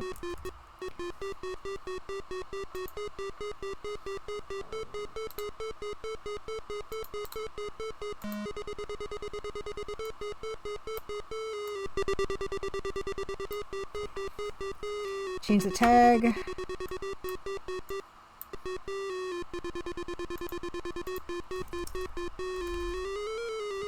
Six followers for Earthrise. Alright, here we go. Oh, did I say Earth Siege, Bilkun? I meant Earthrise, of course. Okay, it's too loud? So this game... Oh yeah, I've been watching old new video game, that YouTuber, and I've picked up a few other games that I think would be fun to play, but for some reason they're not working on my DOS box properly. Yes, restore old game. Yes. We were doing March 26 Octagon Room. Unintended PIP. This game, oh yeah, you know what? I actually have Earthrise here. Let's play Earthrise. So that's that.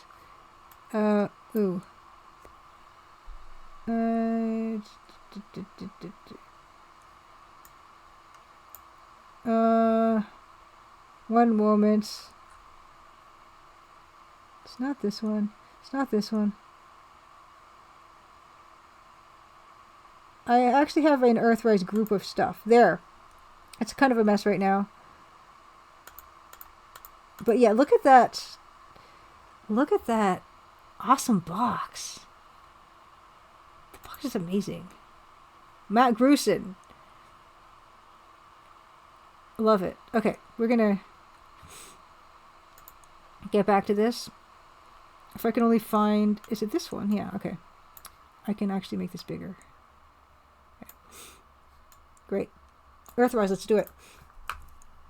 The Octagon Room I kept calling Hexagon Room. Here we are. And we started to map this place out. There's a spider in the garden observatory area that will eat us. We went to comms. Security level. So sorry, security office. I don't know if we went to that. I thought we did. Okay. Here's a little dude.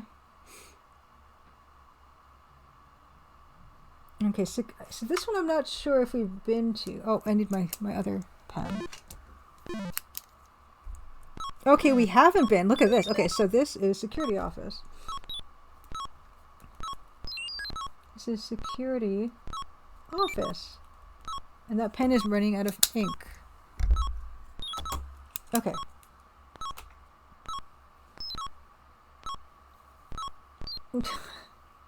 Okay. Yes, okay, Whiskey Tango Foxtrot. Yeah, that's a cool channel. Really like his 10-year of platform game series. You don't get very many of that kind of chronological listing of home computer games. Lots of them for consoles, but not many for computers. Yeah, I've been watching like all of that stuff as I work. Look. You're in the security office. There is a computer against the northern wall, a table in the middle of the room, and an airlock in the western wall. There's also a chair at the computer terminal at the southern end of the room. There is a large glass wall with a door in it separating the inner security office from the outer security office. Oh. Okay. Look table? Look table? Table is currently adorned by a pad of paper, a pencil, a coffee pot, a mug, and a small folder. I love how... I don't know what year this is, but we still use coffee pots. Okay, so look at pad. It's blank. Take pad. You don't need the pad of paper. Look pencil. Number 2 recently sharpened. I still love... We're using number 2 pencil still. Take pencil. You don't need a pencil. Leave it. Look table. Okay, look mug. Mug is half full. It looks like someone left in a hurry. Look pot. It's half full of cold coffee. Take mug. I want all of this stuff. You're wrong. Take pot. Drink coffee? Yeah, the stuff is so old you would probably need a spoon. Read paper. It's blank. You know that thing where you put the pencil lead on top of the paper? There has to be something to do with these items, right? Write on pad. Nope. Okay. Mark pad with pencil. Take paper. Oh yeah, he looks headless. Yeah, that's right. Okay. Look. What else is on there? Look table. What is the... Pad of paper, pencil, coffee... Small folder. Right, of course. The most salient thing. Look folder. You must get closer. This way? Can I be on this side of the table? It's labeled incident reports and it's surprisingly empty. Take folder. Surprisingly. Look, what else is here again? Computer. Moral recordings. Pencils famously aren't used in space because they snap in zero grav. The graphite can short things out. Oh, interesting. I didn't know that moral... I guess they use they use like wax pencils or something, or crayons, or I don't know what they're using. I know some pens can't work in zero G, but they have space pens now. Look computer. Computer appears to be in working order. Use computer. There's not much you can do with computers already running. Push button. My usual. Look panel. Look panel. Control panel, and the inner office has force field written on it. Is operating normally. Okay. Oh yeah, that whole, I remember that story, Bilkin, about the Russian pencils versus the American pen. Yeah. Space pen. Push button. Okay. Table, computer, tried that airlock Western chair. Let's look at chair. At a computer terminal. Okay.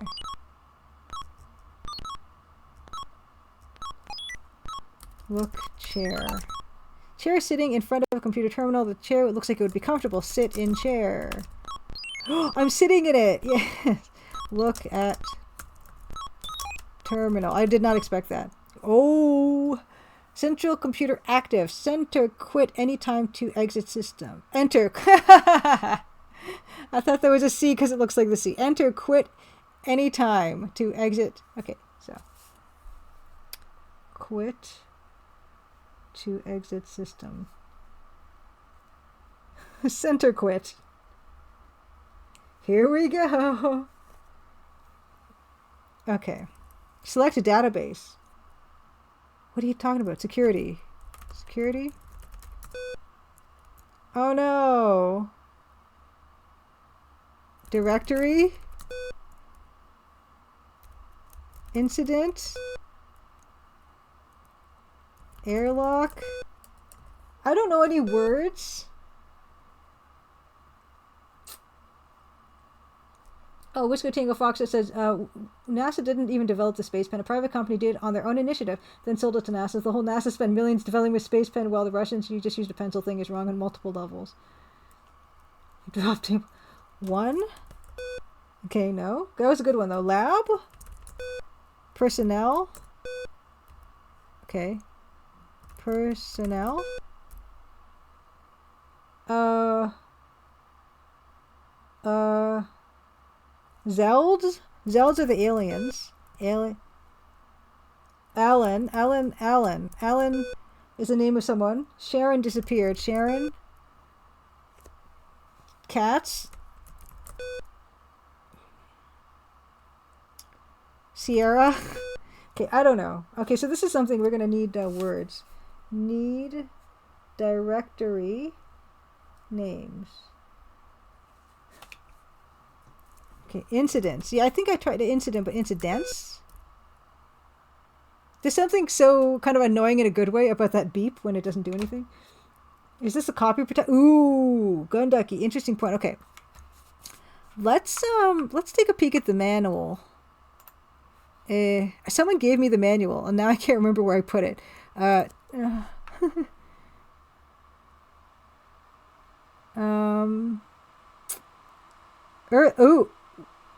Here it is. Okay, I've got it. Okay, we're gonna look at this together. Okay. Yeah, good point, Gun Ducky. Okay, let's look at this. Let's add window capture. Earthrise manual. Okay, no, not that. This one. Okay. All right. Here we go. Oh, nope. Let's do this. Earthrise, the Solus incident briefing. Okay. See, this is why I need you guys, because I would never have thought of this. Okay. Right. Okay. Interstel Corporation presents Earthrise, the Solus Incident Guild Investigation Adventure by Matt Grusin. Oh, database names, not directory names. Thank you, Bill Kuhn. What I tell you guys, I need you guys. Database names. Okay. Yeah. Mug Monster says, I remember in 2001 A Space Odyssey, there's a bit where a pen is floating around and a flight attendant gently grabs it.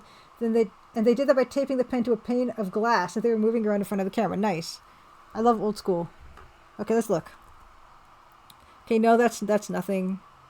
That's not helping. Hold on.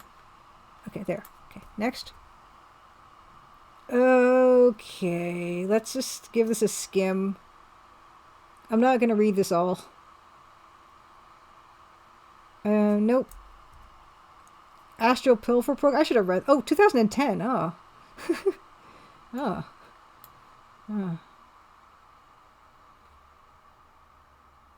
Okay. We might have to read through this.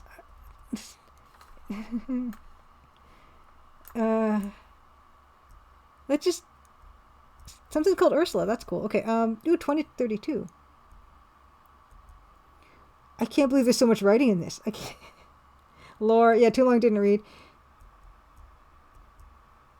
Wow, there's a high-speed fax machine. Okay. Okay, hardware requirements. Oh, is that it?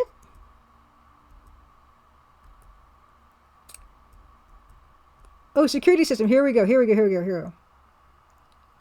Okay, that's before playing the game.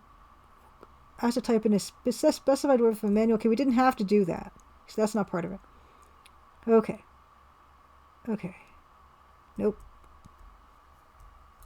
It wasn't that. That was the copy protection that we didn't have to do. Okay, this. Okay, yep. Right. Okay. Oh, we can user definable keys. Oh, cool. We can make our own. We can make our own. We're not going to. Onward. Saving. Okay. Tips. Oxygen, gravity, mapping. Okay, well. Oh, there's a map.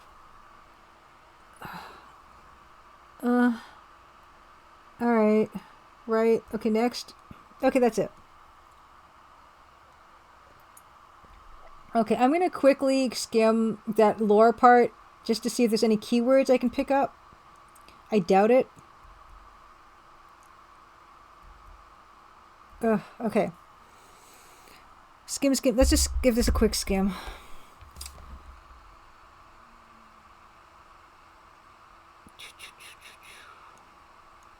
Any words we want? Guild, maybe? Guild. Terran.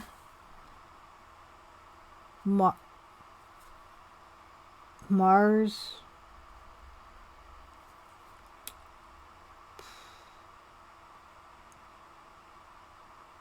Astro Pilfer.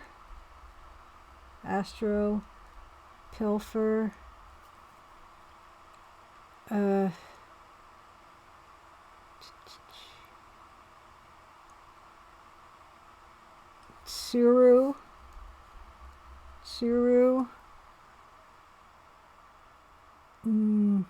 Asteroid. Peanut cluster, named for its discoverer's favorite snack. Peanut cluster. Moon base. Okay, here. Okay, we're at the moon base, aren't we? Or are we not? Okay, Dr. Ursula. Small research station. Yeah.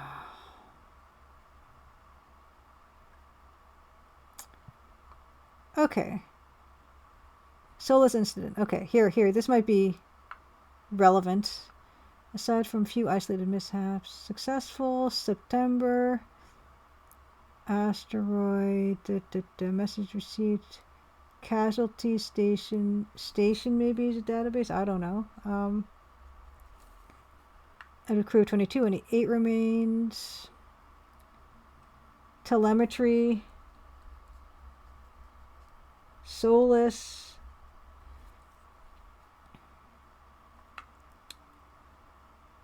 Okay. Boston.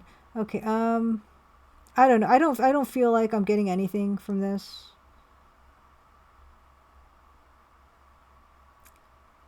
No. Okay. Okay, that's not a moon, Solus, and asteroid. Okay, that's fine. Okay. Well, that was interesting, but I don't think that's gonna help. Guild. I guess we're gonna just have to be on the eye for database names. Guild. Terran. Asteroid. Solus. Okay, I think that's fine. Quit. It's fine. Okay. Okay, spin. Stand. Okay. I feel like there's something to do with this stuff, but they won't let us have any of it. Examine mug. Okay. They won't let me take the paper. I can't color on the what's in my inventory again? Field glasses and a badge. Use glasses on pad. Nope. Okay. Let's try in here. There's a bulletin board in there, so maybe there's something we can do. Open door. Can't, it's locked. Ugh. How? Look door. This is a sturdy door. It's obviously several inches thick and framed right into the security glass. There's a large lock above the knob.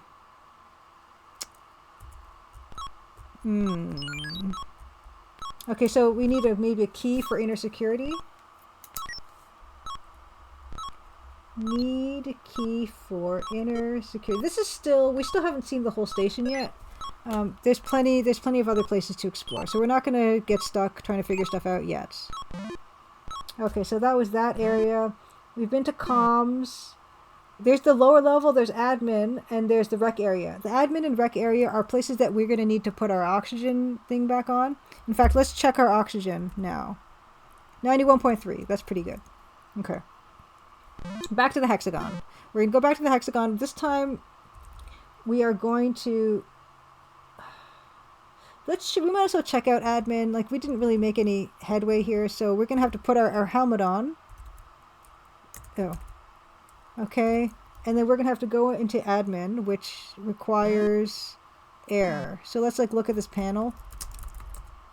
Yes, there's no pressure, no oxygen here. So if we were to take our helmet off here, we would, our head would explode. Oh, wow. Okay. Look.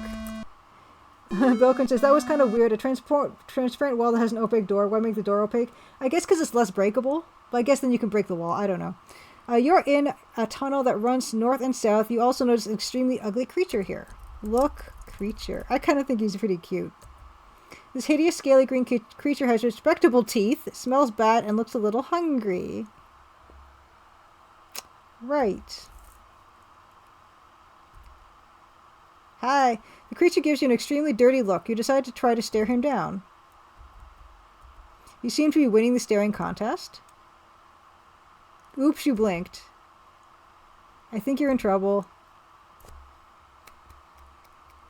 Gee, and all you did was blink at him. I wonder what he would have done if you had made some obscene gesture with your finger. Either way, you're tripod fodder. Hit me!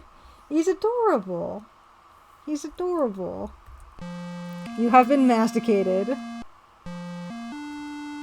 Okay, so, this way is green monster. This is green monster. Eats me. I'm happy it ate me. ZZ Zerful, happy Crimson Tuesday. Yeah, he does. BMD, he looks like Roger Wilk. He's got the little, like, the spacesuit and everything. And I feel like that's probably where they took some of that, inspiration. Restore back to Hexagon room. It was worth a try. I like the fun, gory deaths in this. Okay, so we're going to put our mask, our helmet on, and then go to the rec area, which is another room that does not have oxygen. This one. Oh, shoot. And I like how the panel even indicates with the red flashing light that there's no oxygen here. Excuse me, sir. Check this panel out. Yeah, none. So let's look. You're in a tunnel which runs northwest to southeast. There is an airlock door to the southeast. There's an abandoned pressure suit on the floor. Oh! Look at suit. The suit looks a little like yours, except it is unoccupied and full of holes. If its last owner was in it when this happened, he probably didn't enjoy it much. Funny, there's no sign of the previous owner at all. Okay. So this is... There's an empty suit here. Empty suit. With holes. With holes. Rapid towel around your face, Wiki Tango Foxtrot. Maybe it's like the ravenous bug-blooded beast of Trawl. If you can't see it, it'll assume it can't see you. We have no towel. We only have safety glasses and a security badge. Yeah, Robot Spacer, yeah, it's somehow more troubling that there's no body in it. Yes. Oh, you know what? Speaking of shoutouts, I noticed Hungry Goria shouted me out the other day, so I want to return the favor. Hungry Goria is another lovely streamer who plays on original hardware, a bunch of retro stuff. So let's shout out Hungry Goria. Okay. Yeah, that's kind of interesting. Okay, so I can't search it. Can I search suit? No, that's fine. Sure, it's fine. Oh! I thought it was a puddle, but it looks like a porcupine now. Uh-oh, this guy does not look very friendly. Yeah, Wow! That was really gory. You have a really empty feeling. Okay, so this is where a death porcupine is. This place is, yeah, alright. This was great. Death porcupine. That was an amazing death.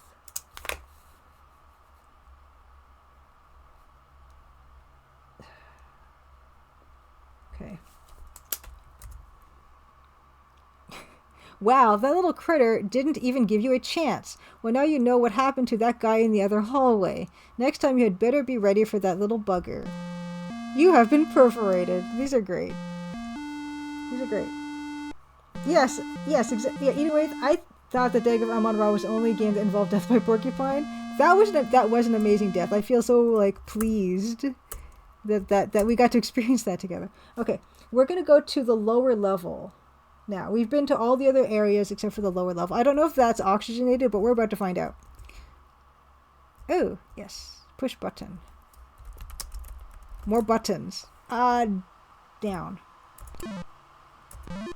Nice. Oh my gosh. Wow. Okay. Okay. This is hexagon 1 then. Okay, first one was hexagon 1. We now have hexagon 2. I couldn't be more pleased to see hexagon 2. I need more paper though. Okay. Yes, exactly. I said hexagon again, didn't I? Darn it. I meant octagon. Oh, Goldman Summit says, yeah, Hungry Gloria was playing Fate of Atlantis and the Crimson Diamond came up in conversation. You know, that's funny because I did notice that Hungry was playing Fate of Atlantis and I want to go and play that because I never finished that game and I don't even know how much I've seen of that game. So I've been having to avoid Hungry Gloria's stream. I haven't been able to lurk there because of that. So I did definitely notice that she was playing that. Okay. So this is a new hectagon. Octagon. Okay, this is a oh, I did it again. It's impossible. I'm incapable of learning. 1, 2, 3, 4, 5. 1, 2, 3, 4, 5, 6, 7. Okay, at least I can draw them still. Okay, so this is 2. Okay. This room reminds me of Macy's and Colossal Cave eating with. Yes, you know what, then my next level 0 NPC, I can bring up Death by Porcupines. Oh, we have not seen yet. It is a polygon-shaped room. It's a hectagon. It's a hectagon. Okay, so your guess is as good as mine. What I can go down without head explode. But why don't we just try one of these? Just why don't we see? Septagon, yeah, split the difference. My favorite Transformers is comprised of many hexagons. Hexagons. Let's do this. Okay, that was not a good room to go into. That would definitely, I needed error there. I like how it gave us a second though. Oh, F10, F9. Yeah, this one does not have oxygen. You can see by that panel. I think. Look panel.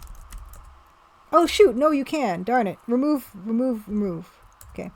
We're fine. I thought that red light meant that it had no oxygen. Anyway, here we go. Oh yeah, look lights. Yeah, look lights. You're right. You're right.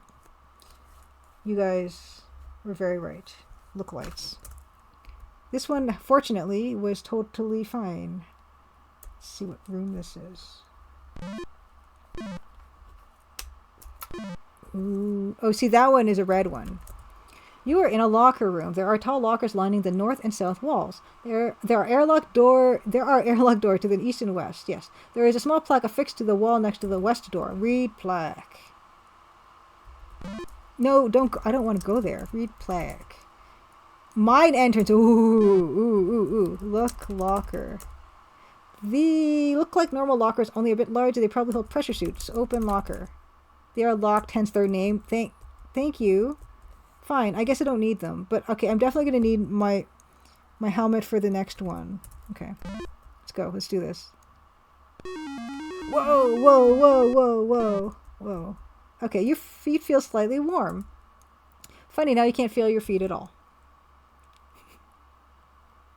I wonder what this one you'll be.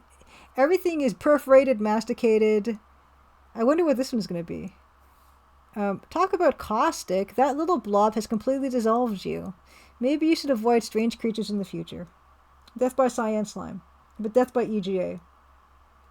And yes, mouse mistake, exactly. I was able to look at the doors before, but you know me in the memory. You are concluded. That's pretty good. Alright. Oh, we had to make another save for Octagon 2. Because this one... Okay, so this goes down to that. This is lower level. Okay. Push button. Oh, shoot. Nope. Nothing happens. Right. Okay. So we got to save it here. So this we have to save as Octagon 2. Okay. And so this room here is so this has got cyan slime. Cyan slime death. Okay. Hello, RJ Boss. Happy Crimson Tuesday. All right, let's move on to southwest. Oh, look light. Oh, look light. A red light is illuminated above the doors to the north, east, and okay. I got actually red pen. Let's do this. I have red pen ink. Okay, red light is illuminated doors to north. This one. East. Southeast. Okay, so those are the ones I need helmet for. Okay, here we go. Okay, perfect. Oh, okay, so this goes further down. Okay, so this one is elevator. Okay. Elevator. Actually, you know what? I was kind of lukewarm about mapping before, but I kind of love the mapping in this. Okay, south. Okay, good. One room. Okay. Oh wow, time has flown by. Okay, we're going to just do this room and then we will call it a night. Ooh, look, you're in the base's cryo-freeze area. Cryo-freeze area, okay. Cryo-freeze area. There's 6 cryogenics units against the walls. Oh, what's this? What's this? Look, door? The doors in the center of the northern and southern walls are automatic airlocked doors. The smaller door in the northern wall has a button and a card slot next to it. Push button. You weren't close enough. Ooh. Okay, so this room also has another door. So this is small room. Tanks. Green tanks. Green tanks. Look. You are in a small storage area. There are several tanks here. One of the tanks has a small plaque attached to it. Read. This looks like more oxygen. Plaque.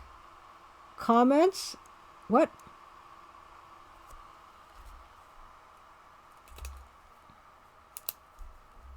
So this is comments. Is this a code?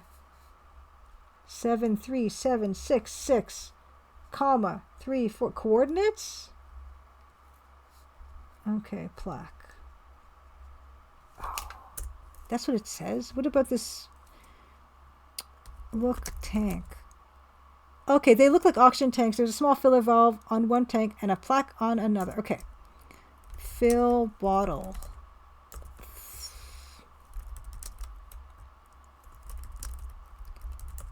Oh my gosh. Connect the bottle. Yes! I'm 100% oxygen. This is fantastic. Okay, so this is oxygen room. Very important. Oxygen. Oxygen. Okay, good. Great. Okay.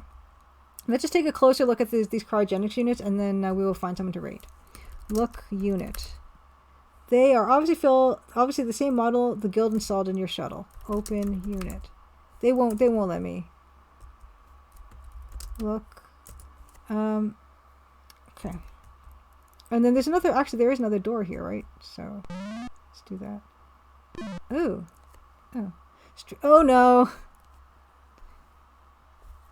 Can I quickly put my helmet on? Nope.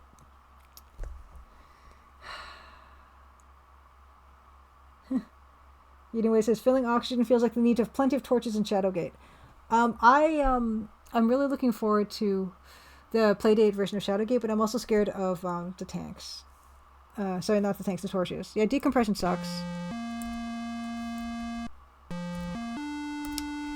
Okay. Oh wait, that's not the one I wanted. Oh, I want to just fully explore that area. So I'm gonna quickly just do that again and put my helmet on for that last bit because I just want to name that part so we don't have to go down here again, and then we will find someone to raid. Okay. So cryo freeze area.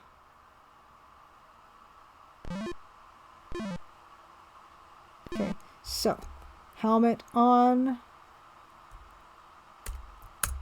Okay. And then this area is what? Look.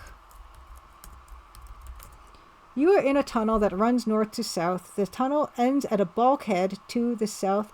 There is an airlock door with a scanner next to it to the north. There is a ladder here that passes up through the ceiling and a notice on the eastern wall. Wow, there's a lot going on here. Okay. So. Okay, so. The directions in this place bother me. Okay. So. I'm just going to draw this like it looks on the screen. So there is a ladder.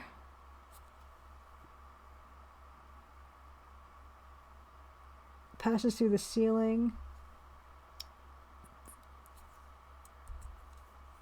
Oh, that's the only thing. That's the only way out. Okay.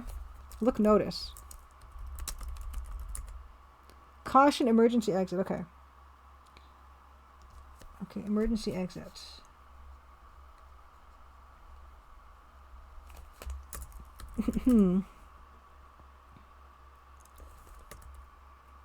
Oh, what's... Yeah, and the scanner is what? I just want to see it. Look, scanner. Looks like a security scanner. It's a safe bet. The door won't open unless that scanner sees what it wants to see. Like, probably this is... I'm assuming the security badge I already have. This tunnel ends at a bulkhead. Let's look at the bulkhead. Look, bulk. Oh. Okay, there's... Okay, let's just... I just want to see where this puts us up, and then we will be done. Oh, wow. Nice. Oh, sweet. Okay, so that brings us back up here. Yeah, and this is... Yeah, great. Okay, that's wonderful. I don't think I did anything. 106. I think that's the same score as we had before. What I'm going to do is... Octagon to... I'm just going to save here again, but with a date. Day today. April 9th. April 9th.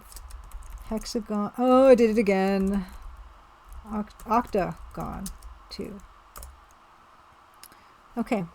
Perfect. Yeah, this is great. There's so much more to explore. Earthrise is kind of amazing, actually. This is okay. We're gonna look for someone to raid.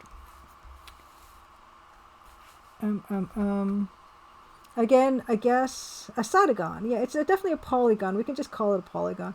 Yeah, if you want to again find out about Earthrise, there's a link to Moby Game. Oh, Moby Games there. We can find out other games that Interstall has made. And also, you can ask GOG to add this to GOG, because I certainly did not get this from GOG. Let's put up again the awesome, fantastic Earthrise stuff, which is... Now I can't find it. Yeah, I can't find it. Earthrise text... Earthrise, here it is. Okay, yeah, there it is. Okay, we're gonna keep this up on the screen. I'm gonna put my music on. I'm gonna look for someone to raid. Happy Crimson Tuesday, everyone! Thank you so much for joining me. We'll see what we're gonna do next week. We might be struggling with our 1-point perspective train next week. That seems like a likely candidate. And then attempt the last level of Pantmo. I can't believe it. Gunducky, thank you so much for being here. Happy Crimson Tuesday. Oh, Disaster Squad. Doing great. Disaster Squad. I'm going to shout out Disaster Squad. Another solo game dev. And I got to say, Disaster Squad, I have not played any more Cursed 1 for a little while. I did my taxes last weekend. But I need to... What am I stuck on? If I could get one hint on... Cursed. What is the outlet with the 3 prongs in it for? Oh, Pixel Turkey, thanks so much for the sub. The prong thing. Is that where the staff should go? How do I get the real staff or the fake staff? Or I don't know what to do next. Yeah, anyway, thank you for congratulating me on tax. Pixel Turkey, it was wonderful to see. Oh, shout out. Can I do, when can I do another shout out? Pixel Turkey, another game developer. Let's find out when I can do another one of these shout outs. Oh, 1 minute. Okay. I did see the fake staff. I don't know. What am I supposed to do with the fake staff? The Crimson Diamond. Is anyone streaming the Crimson Diamond currently? No. Is anyone streaming Colonel's Bequest? I did see the fake staff, and I jammed the ladder up in that room so that it stopped. The wall started, the spiked ceiling stopped coming down. Okay, no one is playing currently Colonel's Bequest. So let's see who we have here right now. Playing stuff. What do we have here tonight? What do we have?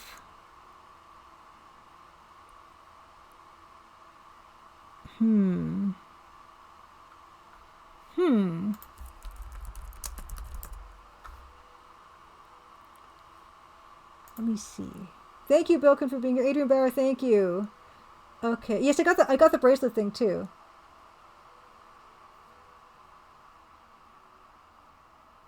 Okay, I saw the fake staff. I have the bracelet. So I have the last thing. So I can confront the demon guy now. But did I get the fake staff? I can't remember. Okay, so wait. So fake staff. Have ring, confront demon. Oh, no, okay. Have ring, confront demon. Okay, cool. Okay, thank you so much. I feel like I'm close now. I'm excited. Okay, Malice is the realm. Okay. Okay, what are we gonna figure here in terms of the rating? No robot spaces to raid tonight, unfortunately. What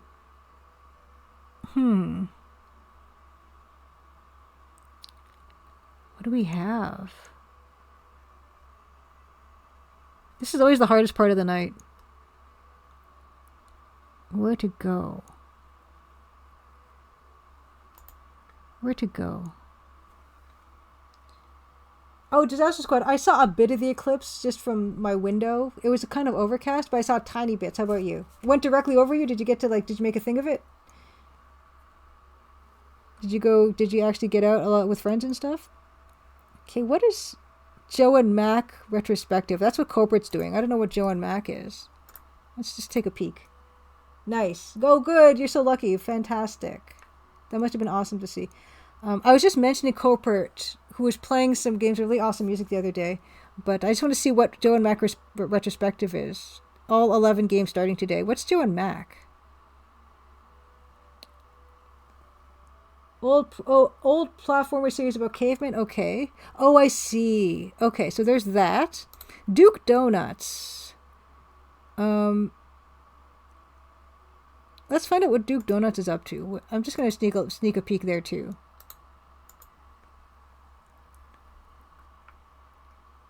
What is this? Because it says retro, and I want to see what kind of retro we're talking here. Okay. So we'll just watch this ad real quick. Yeah, this was fantastic tonight. Marnanel Thurman was awesome. Hopefully we'll get her back on again. Oh, what's this? I don't even know what game this is. What's Duke Donuts playing? What is this? Diablo 2? Oh, you know what? My friend Elia was talking about how awesome Diablo 2 is.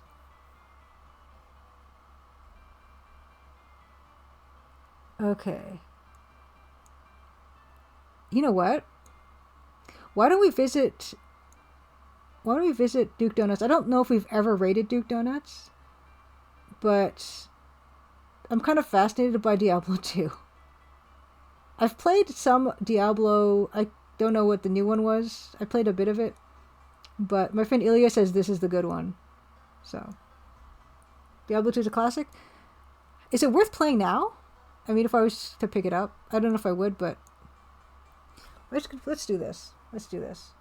Enough of the analysis paralysis. We'll just raid Duke Donuts. Duke Donuts. Is this gonna work?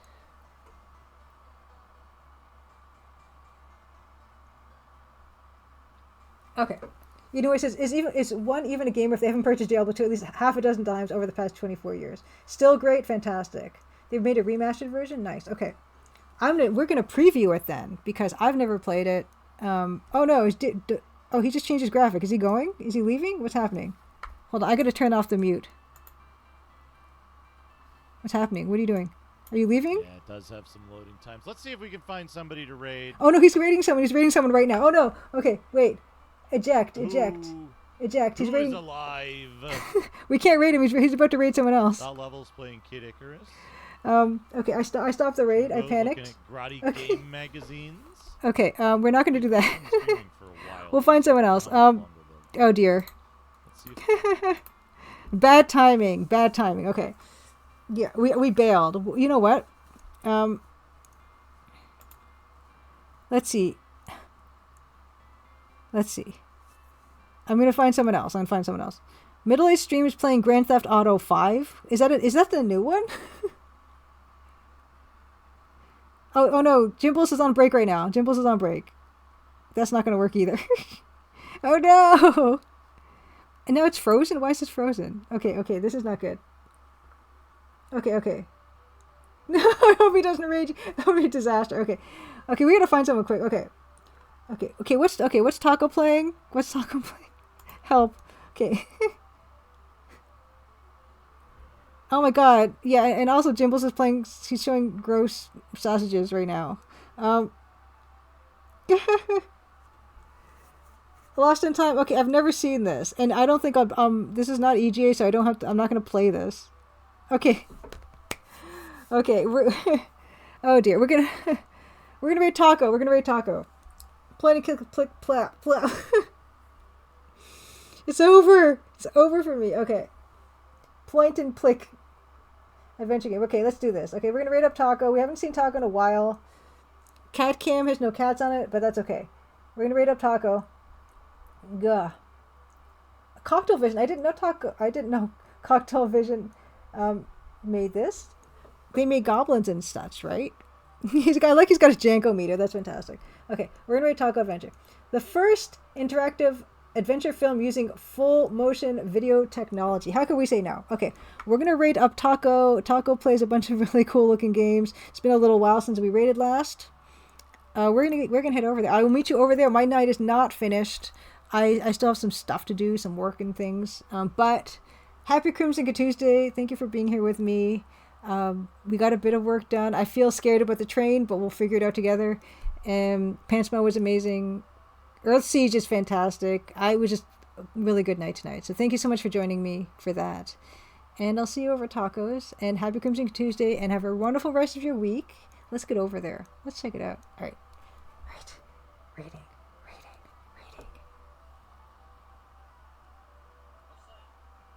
Yes. Okay, we're there. See you there. Okay.